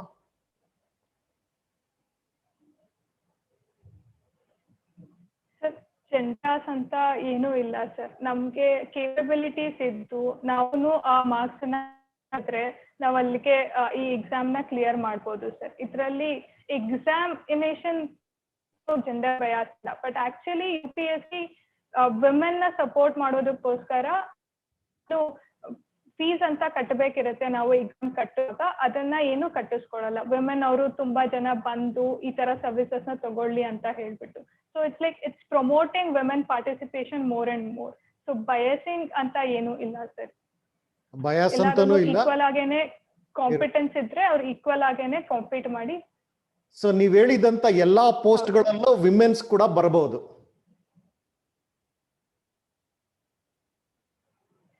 ಡೆಫಿನೆಟ್ಲಿ ಸರ್, ಎಲ್ಲಾದ್ರಲ್ಲೂ ವಿಮೆನ್ ಬರ್ಬೋದು ಸರ್. ಬರ್ಬೋದು. ಸೊ 1 ಗಂಟೆಗಳ ಕಾಲ ಸಮಯ ಆಗಿದೆ. ಯಶಸ್ವಿನಿ ಅವರು 71st ರ್ಯಾಂಕ್, 293 ಬಂದವರು. ಯಾಕೋ ಸಮಾಧಾನ ಆಗ್ಲಿಲ್ಲ ಅವ್ರಿಗೆ. ಆದ್ರೂ ಜಾಯಿನ್ ಆಗಿ ಟ್ರೈನಿಂಗ್ ಜೊತೆಗೇನೆ ಮತ್ತೊಮ್ಮೆ ಪ್ರಯತ್ನ ಪಟ್ಟು, that's the greatest thing. Toughness, competitiveness ಅಂದ್ರೆ ಇದು. ಸೊ ಜೊತೆಗೆ ಇನ್ನೊಂದ್ಸರಿ ನನಗಿರೋ ನಾಲೆಡ್ಜ್ನ ಇನ್ನೊಮ್ಮೆ ಮತ್ತಷ್ಟು ಶಾರ್ಪ್ ಮಾಡಿಕೊಂಡು ಮತ್ತೊಮ್ಮೆ ಯಾಕೆ ಬರೀಬಾರ್ದು ಅಂತ ಬರೆದು ಅವರು 71st ರ್ಯಾಂಕ್ ಬಂದಿದ್ದಾರೆ. ಸೊ IAS or IPS ಬಗ್ಗೆ ಅವ್ರಿಗೆ ಡ್ರೀಮ್ಸ್ ಇದೆ. First preference is IAS. Karnataka ಕೊಟ್ಟಿದ್ದಾರೆ. ಸೊ ನಮ್ ಜೊತೆ ಇವರು 1 ಗಂಟೆಗಳ ಕಾಲ ಇದ್ದು IAS IPS ಅಲ್ಲದನ್ನೇ ಉಳಿದ ಪೋಸ್ಟ್ಗಳ ಬಗ್ಗೆ, ಕೇಡರ್ಸ್ಗಳ ಬಗ್ಗೆ, ವಿಶೇಷವಾಗಿ ಎಲ್ಲಾ ಕೇಡರ್ಸ್ಗಳು, ಅದರ ರೆಸ್ಪಾನ್ಸಿಬಿಲಿಟೀಸ್, ಟಾಪ್ ಮೋಸ್ಟ್ ಪೊಸಿಷನ್ಸ್ ಎಲ್ಲಿಗೆ ಹೋಗ್ಬೋದು, ಅದರೆಲ್ಲದರ ಬಗ್ಗೆ ಸಂಪೂರ್ಣವಾದಂತಹ ವಿವರ ಕೊಟ್ಟಿದ್ದಾರೆ. It is the fantastic information that we got it from you Yashaswini. So ನೀವು ಮತ್ತೆ ಕರ್ನಾಟಕಕ್ಕೆ ಬನ್ನಿ ಕನ್ನಡದವರಾಗಿ, ಕನ್ನಡಗತಿಯಾಗಿ ಅಂತ ಹೇಳಿ ನಾನು ನನ್ನ ಪರವಾಗಿ, ನನ್ನ ಕಾಲೇಜು ಶಿಕ್ಷಣ ಇಲಾಖೆಯ ಆಯುಕ್ತರು, ನಿರ್ದೇಶಕ ಎಲ್ಲರ ಪರವಾಗಿ ಹಾಗೂ ವಿಜಯೀ ಭವ ಈ ಯೂಟ್ಯೂಬ್ ಚಾನಲ್ ಪ್ರಾರಂಭ ಮಾಡಿರೋದೇ ಈ ಒಂದು ಉದ್ದೇಶಕ್ಕಾಗಿ. ಸೊ ವಿಜಯೀ ಭವದ ಪರವಾಗಿ I just say wish you best of luck. Thank you. Thank you so much sir. Thank you.